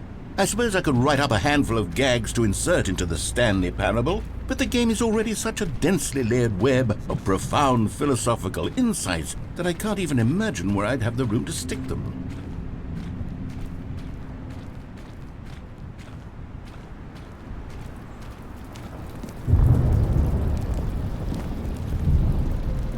Okay, let's see what this one says. While the idea for the game is good, for someone who prefers non-linear games, this preachiness gets annoying fast. Preachy? Stanley, I'm not preachy, am I? You can tell me if I'm preachy. Honestly, you can. Oh, goodness. This is actually quite shocking for me. Well, to be honest, I had always thought of the game's dialogue as being rather terse to begin with. You can't know how much fluff I cut from the game to get it to feel as light and airy as it... Well, I always thought it did, but maybe it wasn't. Oh dear. What an awful memory to have to hold on to. These black marks on my otherwise unimpeachable track record. I feel like a failure. Like I let these people down. Perhaps the Stanley parable isn't quite as sterling as I always remembered. What's this one got to say? You constantly have to stop doing anything so the narrator can catch up with his long-winded explanations of what's happening. I wish there was a skip button. A skip button? Well, yes. Yes, I think we can do that. If I'm truly too preachy, then maybe letting you skip ahead for just a moment, surely it couldn't hurt. Not if it means we can strike these negative reviews from the record. Only positive reviews of the Stanley parable. That's my motto today, and it's always been my motto. I'd do anything for the customer, Stanley. Yes, a skip button we shall have. And here it is. Go ahead and give it a shot. I'll pop you forward in time so that the second my incessant droning starts... Oh, you're back, you see. You were only frozen in time for a few minutes, but it was plenty of time for me to deliver a long, rambling monologue full of unnecessary verbal... Well, there, sport. You really did catch me rambling on a bit, didn't you? But that's the power of the button. The minute I start to go off on a thoughtless display of self-absorption, it's right at your fingertips to go poof, and it's all over.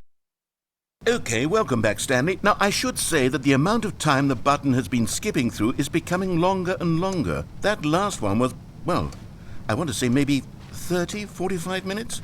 It's not unendurable by any means, but there's really only so much I can ramble on to myself about. I know, it's shocking, isn't it? But at any rate, I do suggest that we not press the button again.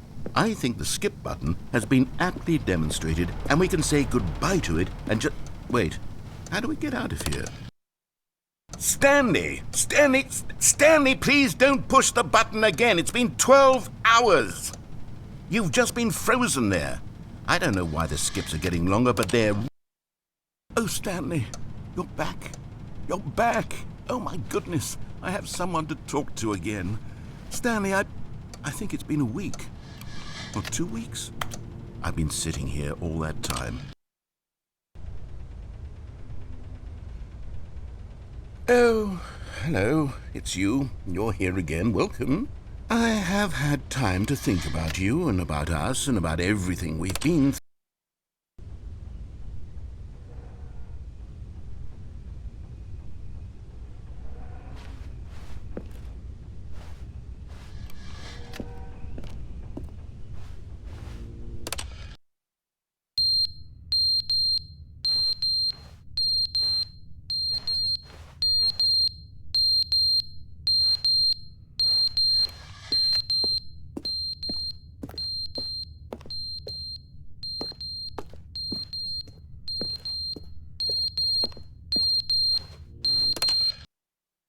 But they didn't understand the game was never meant to be funny. It was meant to have a point. It was meant to speak to the human condition. But where are the jokes? Where are the jokes? They bemoaned, they screamed, they gnashed their teeth and said, entertain us. It was...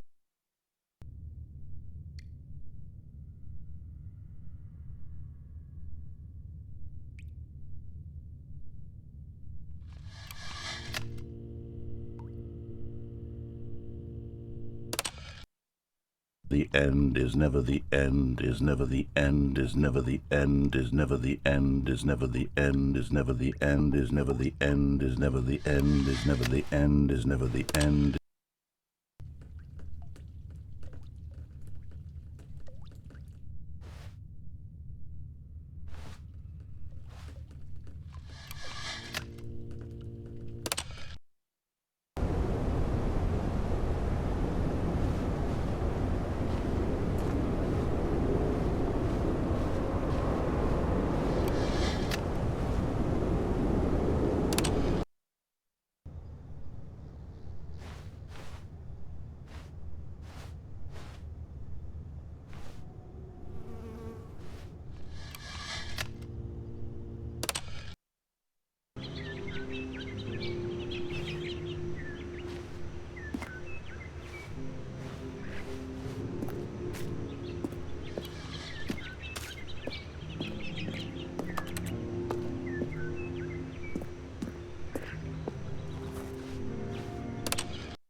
Just a step through this door, Stanley thought to himself, that's all I need.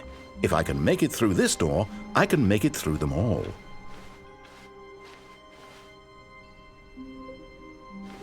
Oh, good. You notice my sign. Yes, I have something very exciting to show you.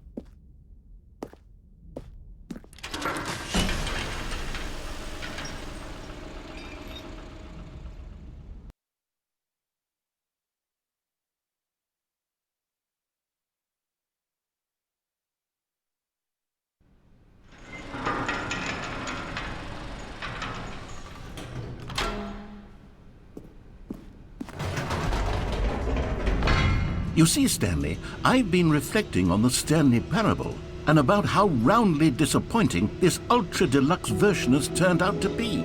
The original Stanley Parable was a landmark, and any new content for it should live up to that legacy. So forget this ultra deluxe nonsense. I say we take it one step even further. Which is why I'm very proud to announce for the first time ever, the Stanley Parable 2.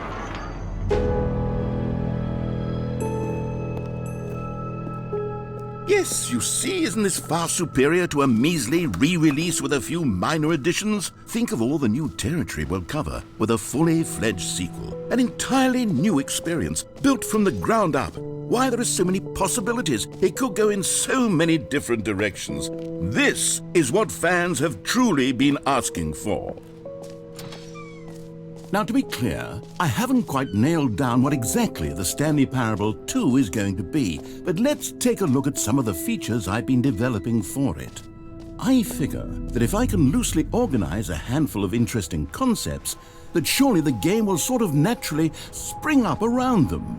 It'll all work itself out. Game development is much more of a fuzzy magic than anything scientific or logical, really.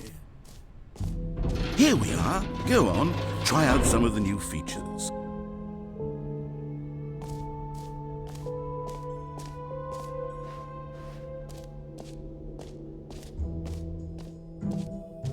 For the Stanley Parable 2, I asked myself, what do players really want? And of course, the first and most obvious answer is that they want to be individually recognized and validated as people. So with that in mind, sorry, I should have clarified. Right now, the button only says the name Jim. But of course, in the final game, this button will say your name, whatever name that is. Here, let's have you role-play as Jim to really simulate the full experience of this feature. Just play along. I promise you'll love it. Okay, here we go. Let's take a deep breath, clear your mind, forget whoever you are, and simply become a person named Jim. I want you to imagine yourself living as Jim, sleeping and waking as Jim. Whoa, hold on. I wasn't finished setting up the backstory. If you don't properly roleplay as Jim, then you'll never understand the impact of this button. Otherwise, it's just a stupid button that says somebody else's name. Okay, we're doing it again, and this time let me finish first. Now, allow yourself to become Jim. Imagine yourself driving. All right, fine, whatever. It's just a meaningless button that says Jim. Are you happy now? Get out of here. I'm done with this button. Why don't you go humiliate me in front of a different feature that I worked very hard on?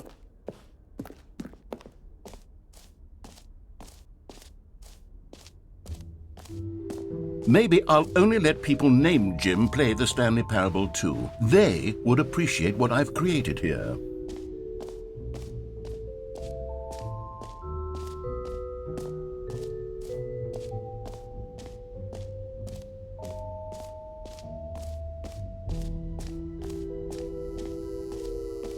Now here's something special. You remember that broken test achievement that got left in the game on accident? Well, I'm developing a technology to simply give you the achievement. Yes, you see, you'll come to this lever, and when you pull it, the achievement will be given to you. It's a Okay, perhaps I should have clarified. This is technology that will exist. Right now, the achievement is still fully broken. I'm not a wizard, Stanley, but I guarantee it will be fixed in the sequel to at last satisfy the hordes of ravenous fans all over the world who have been uproariously demanding this feature. Gamers, we hear you, and I promise it will happen.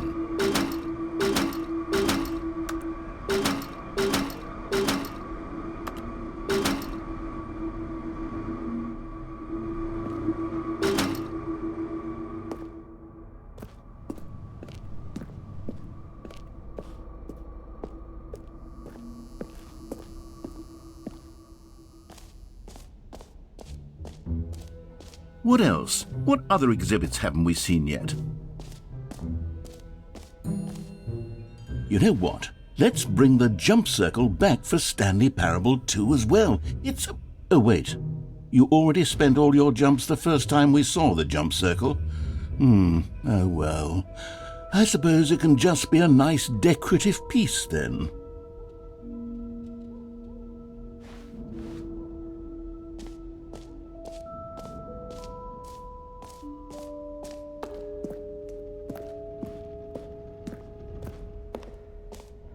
Ah, collectibles.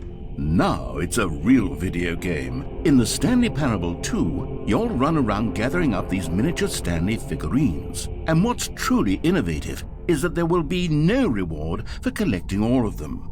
I don't want to stifle the intrinsic joy of watching a number go up. You simply collect all of them, and then you move the hell on with your unremarkable life.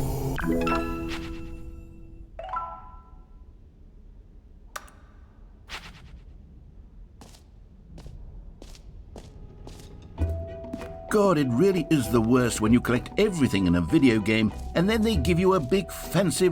Calling it the Stanley Parable 2 is just so much catchier than Ultra Deluxe, don't you think? Ultra Deluxe? What does it even mean? But the Stanley Oh goodness, Stanley, this is fairly awkward. I hate to do this, but before you leave, you really should go to the bucket exhibit. You see, there's a surprise I was going to spring on you later, and it involves the bucket. And I really do hate to break the illusion, but it's important that you go see the bucket, okay? All right, I'll get out of your hair now.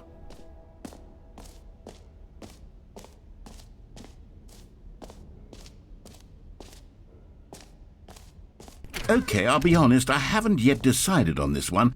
I think that in the new version, the office could use a bit of decoration, like balloons. But I'm undecided on Get Well Someday and Happy 12th Birthday. Which would you go with?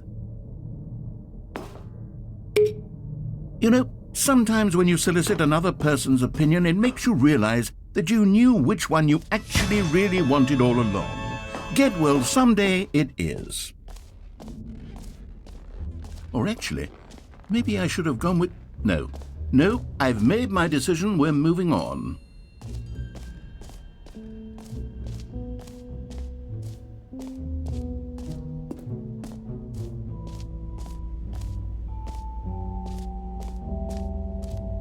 Stanley, here's an idea that I'm truly fond of. It's never been done before in a video game.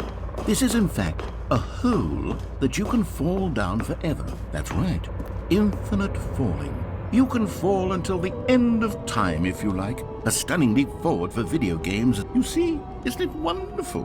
One of my more ingenious concoctions, if I do say so. Now then, since you've gotten to see the infinite hole, you can press the teleport button to pop back up to the top, and we can continue onward.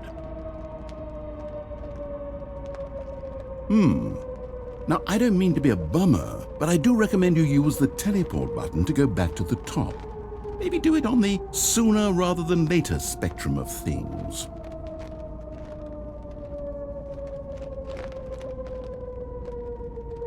Okay, Stanley, I don't know quite how to say this tactfully, but it's possible that I slightly exaggerated the infinite nature of the hole. Is it a very, very deep hole? To be certain it is. It's an extremely deep hole. I don't want anyone to say that it isn't an astonishingly deep hole. It is. Is it infinite? Well, that sort of depends on your definition of infinity. From one perspective, the infinite is merely philosophical in nature. It's more of a... Okay, well, good for you. You found the bottom of the hole. You found me out, Stanley. I'm a liar and a cheat, and you're so clever. Look, I think the issue here is just that you're unusually fascinated by falling. What normal person actually wants to fall infinitely? I figured the hole was as deep as anyone would actually need. Don't you put this on me. Maybe you're the problem. Look, things got a little heated there. I think we both said some things we didn't mean. Why don't we just put all this behind us and agree to just call the hole mostly infinite?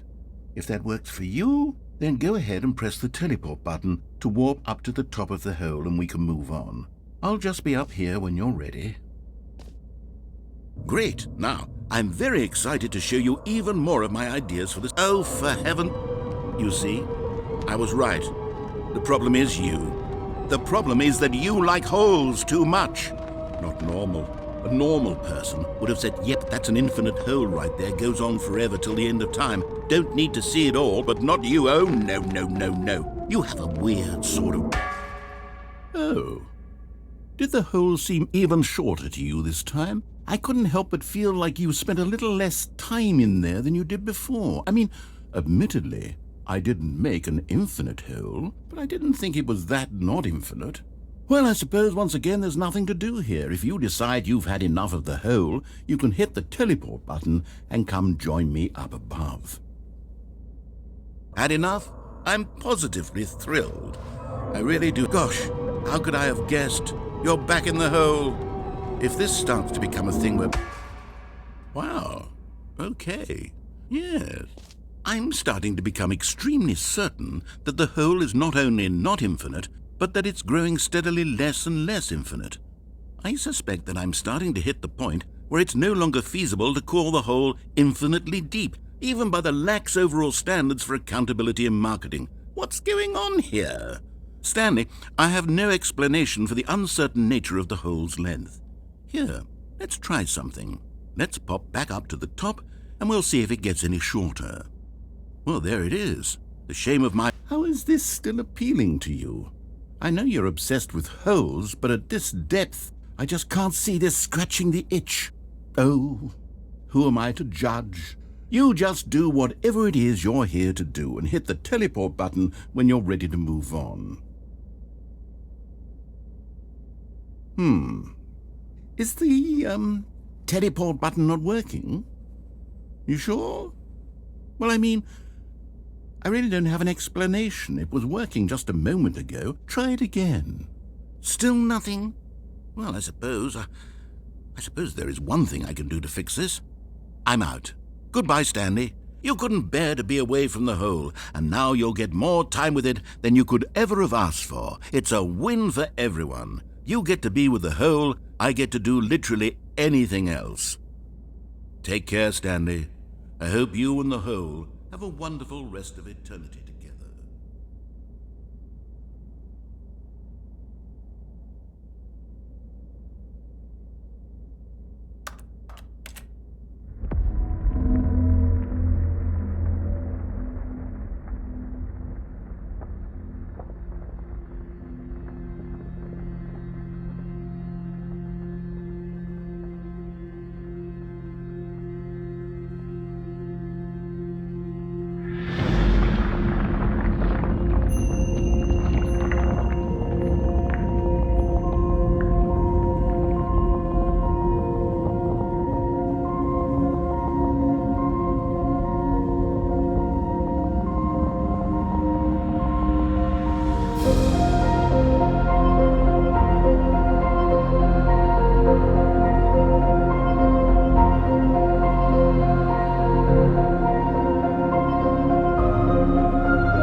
My head's stronger.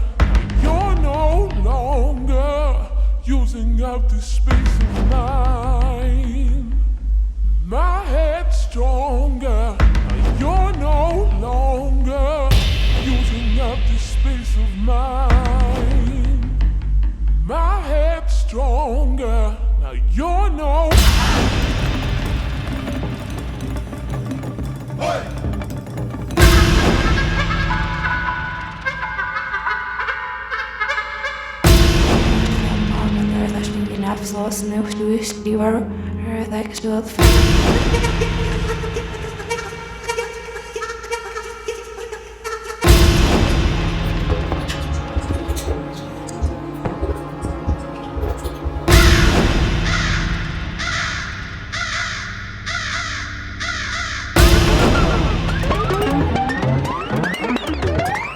Stanley? Stanley! Stanley! Oh, good, you're awake. It seems you had sort of dozed off there, drifting away into dreamland. But we can't have that, Stanley, because this hole is just so darn fascinating that I want you to be wide awake for every second of it. You don't want to miss a single moment. So how about if I just pop in from time to time and wake you up to keep you really, truly focused on the hole? From the looks of things, you and I will have many, many years here in this hole, and I'm looking forward to all of them. Stay alert, Stanley. I'll be back. Toodle-pip.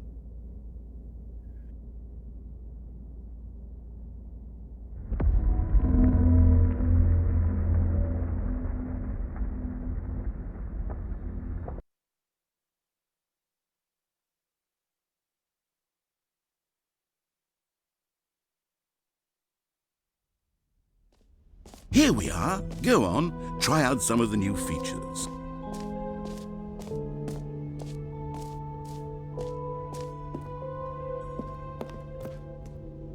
A common complaint of the Stanley Parable was that it was confusing and paradoxical, that it engendered a chaotic sense of reckless despair in those who played it. Well, I'm happy to say that after much consideration, I've engineered a clever solution to this fundamental problem with the game. It's the Stanley Parable Reassurance Bucket.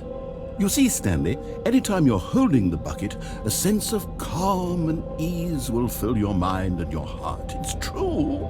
As long as you hold on to the bucket, the many disorienting contradictions of the Stanley Parable will feel perfectly normal and perhaps even comforting. You may even come to long for the gentle embrace of jarring cognitive dissonance while the bucket is in your arms. And to be honest, it's a much more convenient solution for me than actually redesigning the game to be less uncomfortable. Can you imagine what a pain in the ass that would be? Yes, the bucket is the perfect solution. Come on, give it a try.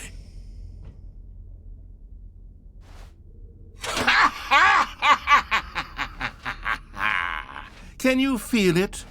The glow of comfort, even in the face of crushing despair, must already be sweeping through your body. And in fact, can I say that I do believe the bucket lends you an air of charisma as well? I think that just holding it has made you the slightest bit more attractive as a person. The benefits of the bucket seem to go on, don't they? All this and more await you in the Stanley Parable 2.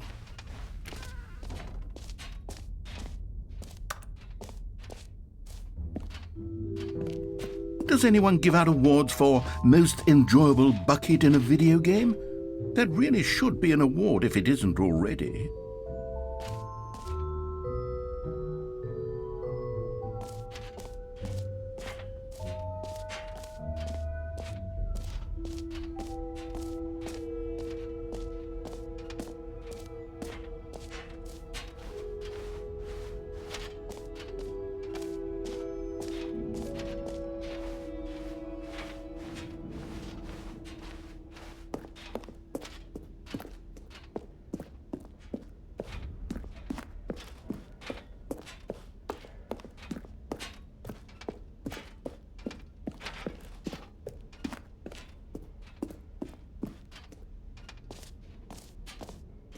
So, Stanley, what do you think? Do you like all of the new features? Yes, I know it's not exactly clear yet how exactly these features will come together as one single coherent video game, but I can feel it in my soul. It's going to work. There's definitely a good game in there somewhere. Say, let's do an experiment. I'll arrange these new features together, and we'll see whether or not it coheres into a meaningful gameplay experience. Okay. Are you ready? Here it is. I give you the Stanley Parable 2.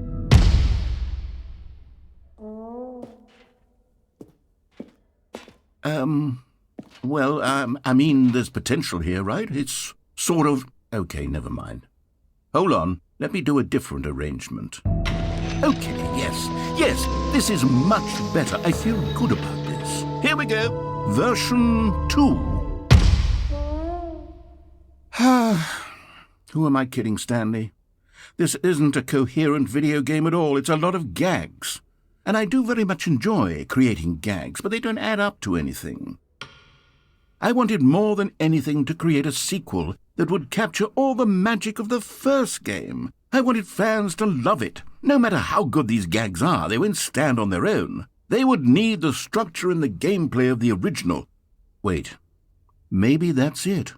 I can take the original Stanley Parable and simply, insert a few of my new features into it. Tastefully, of course. With respect. With care for the vision and integrity of the original game. Would it possibly work? I suppose it could. But it would need a really, really tremendous title screen. A title screen that says with bold and uncompromising conviction, "This is the Stanley Parable 2." Let me see if I can whip something up. All right, perfect. Go ahead. Take a look.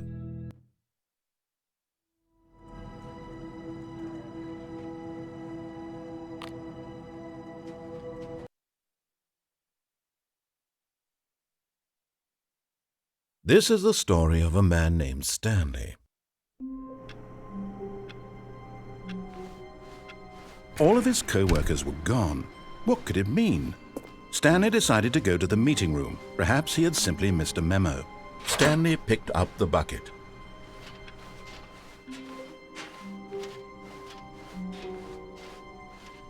Stanley clutched the bucket tightly to his chest and entered the door on his left. Still no one was here. Stanley needed the bucket's warmth and comfort now more than ever. Perhaps his boss's office was where he'd find answers. Oh, Stanley, can you feel it? The broom closet. It wants the bucket. You can feel that, can't you? The aura of jealousy? It's as clear as day. This broom closet believes it deserves the bucket. I can really feel it now. It's a bucket. It belongs in a broom closet. That's what the broom closet is trying to say here. It's supposed to go with the other cleaning supplies. Good for you, Stanley. Don't give in. Don't hand over the bucket. I know how hard it must be, given the pressure that the broom closet is putting on your shoulders right now, but you have to be strong. This is your bucket. This is your companion and lifelong friend. You can't hand it over. Oh, no. We're getting into name-calling now, it seems. Is this how low the broom closet has sunk, that it has to resort to this stream of petty insults simply in order to get you to hand over the bucket? Stanley, I never liked this broom closet for a variety of reasons, but even this is worse than I had imagined. And wait, now the broom closet has the gall to imply that you and the bucket are not truly deep and lasting friends? That your relationship is purely superficial and convenient? That your life is so banal and meaningless that you'd feel the same sort of kinship towards any inanimate object which happened to lay in your path in an even partially enticing manner? Well, I never. Go on, Stanley. Lay into it. Really tell the broom closet off for its demeaning comments. Expand on the wide variety of experiences you and the bucket have shared together. Go through each of them point by point. Share your journal entries detailing the rich emotional landscape of your feelings for the bucket as they have changed and evolved over the years. Let him have it.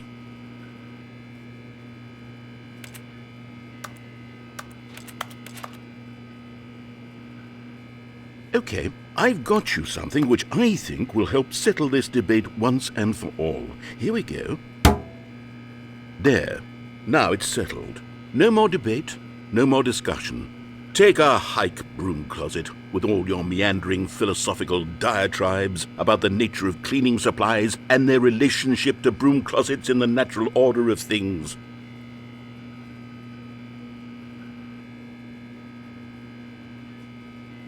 All right, I've got a second sticker back here, and I'm going to slap it on as well because I think it's appropriate. You see, I feel that it works because the sticker is also a bucket. That way, if you're ever unsure whether the thing you're holding is a bucket or not, you can look down at this sticker and say to yourself, "Ah, it's a bucket." There really is a wide variety of applications for this sticker.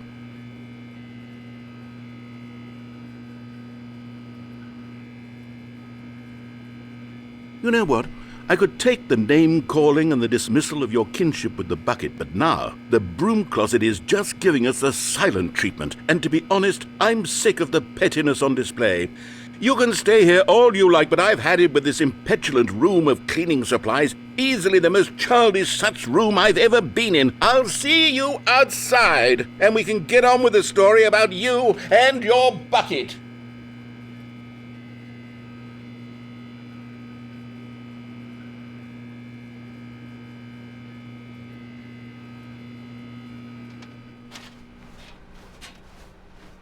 Coming to a staircase, Stanley and the bucket walked upstairs to the boss's office.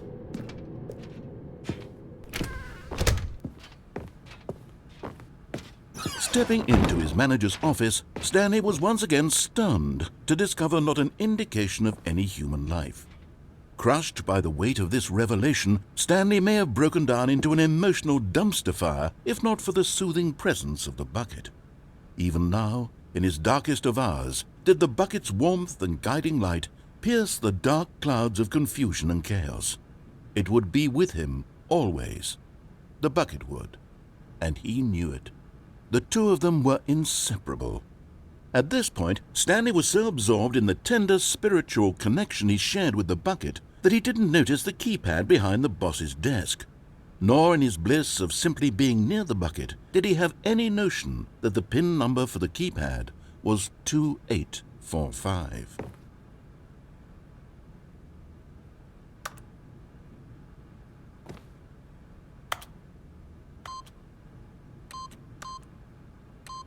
Stanley just sat around twiddling his thumbs.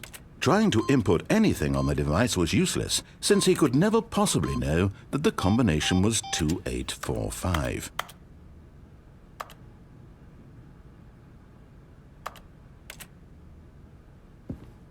$2845.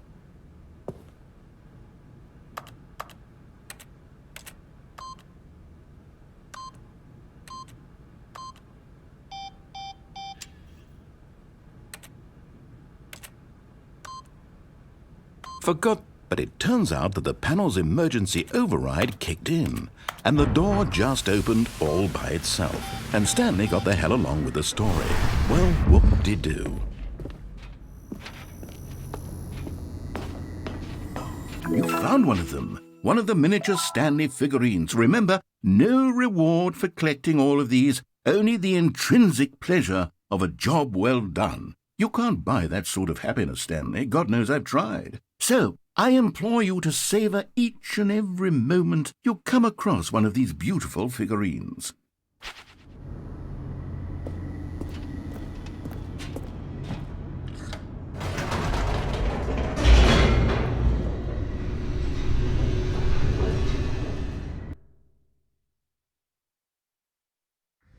The elevator raced downward, plummeting towards an unknown fate.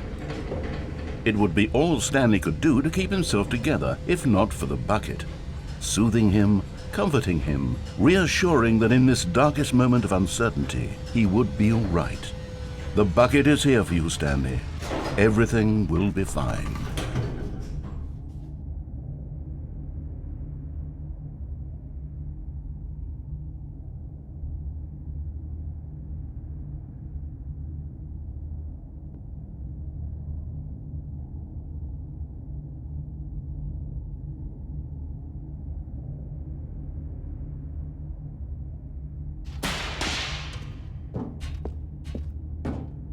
Stanley and the bucket walked straight ahead through the large door that read, Mind Control Facility.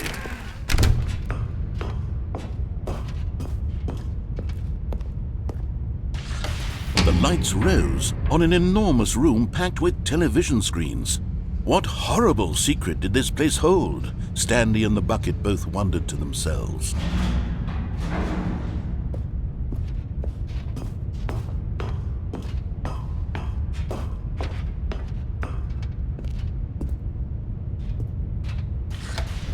monitors jumped to life, and Stanley nearly dropped the bucket in shock. Everyone in the office was being videotaped, monitored like guinea pigs. The bucket had never seen anything like this, and it very nearly burst into tears as Stanley cradled it gently, reassuring it that everything would be fine.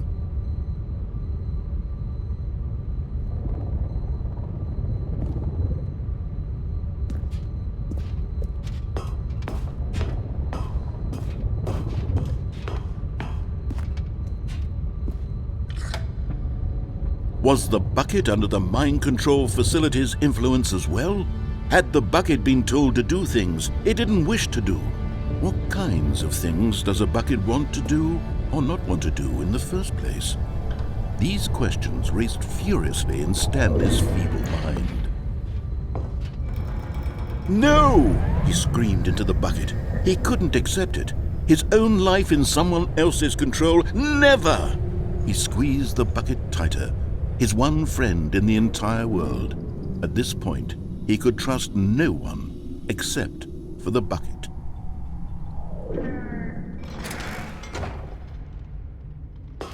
But here was the proof. The heart of the operation. Controls labeled with emotions, happy or sad or content. Walking, eating, working, all of it monitored and commanded from this very place. And as the cold reality of his past began to sink in, Stanley decided that this machinery would never again exert its terrible power over another human life. For he and the bucket would dismantle the controls for good. Two best friends, Stanley and the bucket, up against the world. They high-fived in a really cool way, and the bucket made a sassy comment about taking down the system.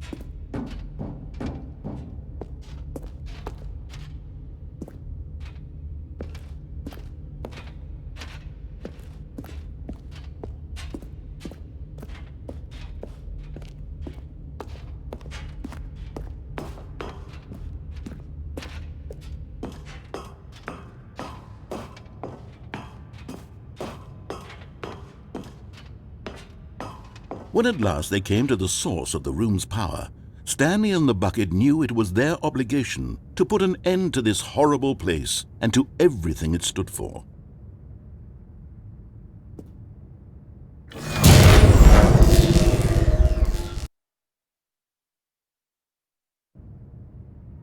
Stanley and the bucket waited in blackness. Was it over? Yes, they had done it. Stanley and the bucket had defeated their greatest and darkest enemy, freed themselves from the tyrannical grip of the evil mind control machine. Freedom was now mere moments away. Excitedly, the two of them began to discuss the kind of life they wanted to live once they stepped through this massive door. The bucket wanted to learn to roller skate. Stanley wanted to sneeze in every country on Earth. Both of them wanted to begin watching a movie, any movie, but then stop it halfway through and begin watching it in reverse from the end. True, it was a simple life they envisioned, but it was one they'd lived together, with one another to lean on, to trust, to support, and... What? Wait. What was happening? Why had the door stopped? Was Stanley and the bucket not about to be freed? An unbearable silence filled the room, lingering in uncertainty, until finally the truth hit Stanley square in the face. This building did not want the bucket to leave. Even the facility itself recognized the incredible calming presence of the bucket, needed the soothing warmth of the bucket, would go to any lengths not to part with the bucket. No. Stanley can't leave this place, not while he has such a precious bucket in his arms. Not while this building has anything to say about it. Stanley realized he would never again leave this very room. But at least he has the bucket. To be trapped eternally in darkness isn't really so bad, Stanley thought to himself. As long as I have my bucket with me, right? I'll be okay, won't I? Stanley gulped. Very soon now, he was about to find out.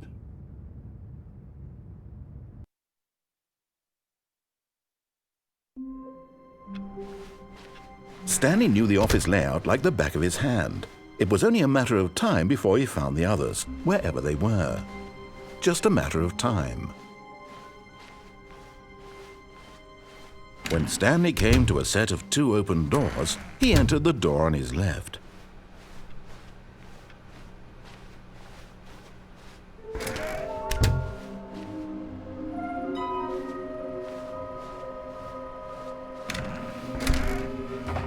No, not again. I won't be part of this. I'm not going to... Coming to a staircase, Stanley walked upstairs to his boss's office.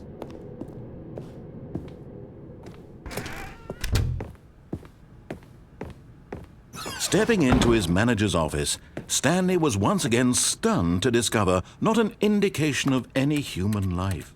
What could it mean? Stanley wondered aloud to nobody. He began wildly tearing through papers on the boss's desk, pulling books off the shelf, looking behind paintings, desperate for clues to his situation. But his attention was caught by a keypad behind the boss's desk. What could its purpose be? In fact, this keypad guarded the terrible secret that lay buried below his feet. And so the boss had assigned it an extra secret PIN number, 2845. But of course, Stanley couldn't possibly have known this.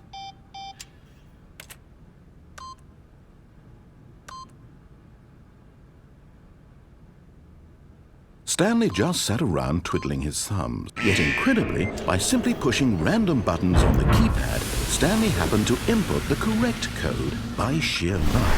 Amazing. He stepped into the newly opened passageway.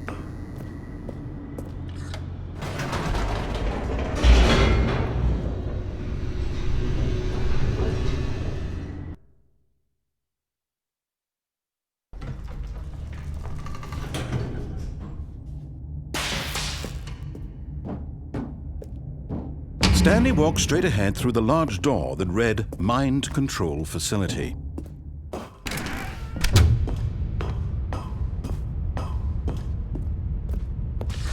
The lights rose on an enormous room packed with television screens.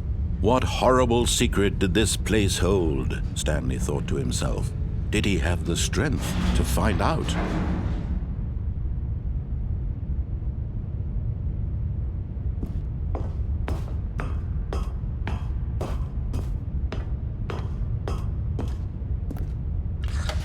Now the monitors jumped to life, their true nature revealed. Each bore the number of an employee in the building, Stanley's co-workers. The lives of so many individuals reduced to images on a screen, and Stanley, one of them, eternally monitored in this place where freedom meant nothing.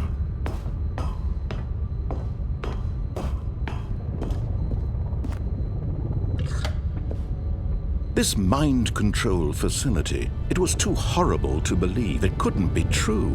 Had Stanley really been under someone's control all this time? Was this the only reason he was happy with his boring job? That his emotions had been manipulated to accept it blindly? No, he refused to believe it. He couldn't accept it. His own life in someone else's control? Never!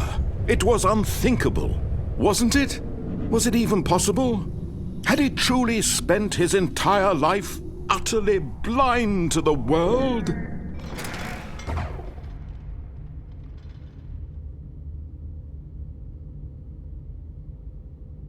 But here was the proof, the heart of the operation. Controls labeled with emotions, happy or sad or content, walking, eating, working, all of it monitored and commanded from this very place. And as the cold reality of his past began to sink in, Stanley decided that this machinery would never...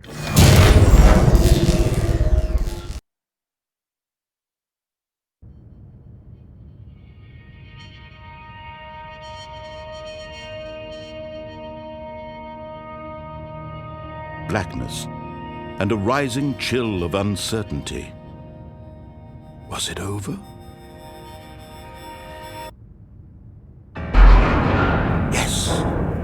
He had won! He had defeated the machine, unshackled himself from someone else's command. Freedom was mere moments away.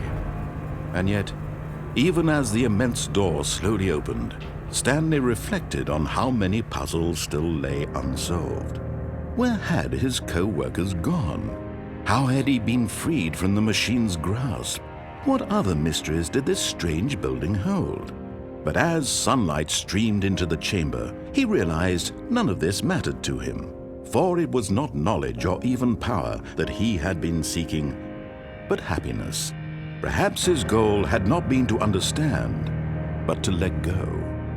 No longer would anyone tell him where to go, what to do, or how to feel. Whatever life he lives, it will be his. And that was all he needed to know. It was perhaps the only thing worth knowing. Stanley stepped through the open door.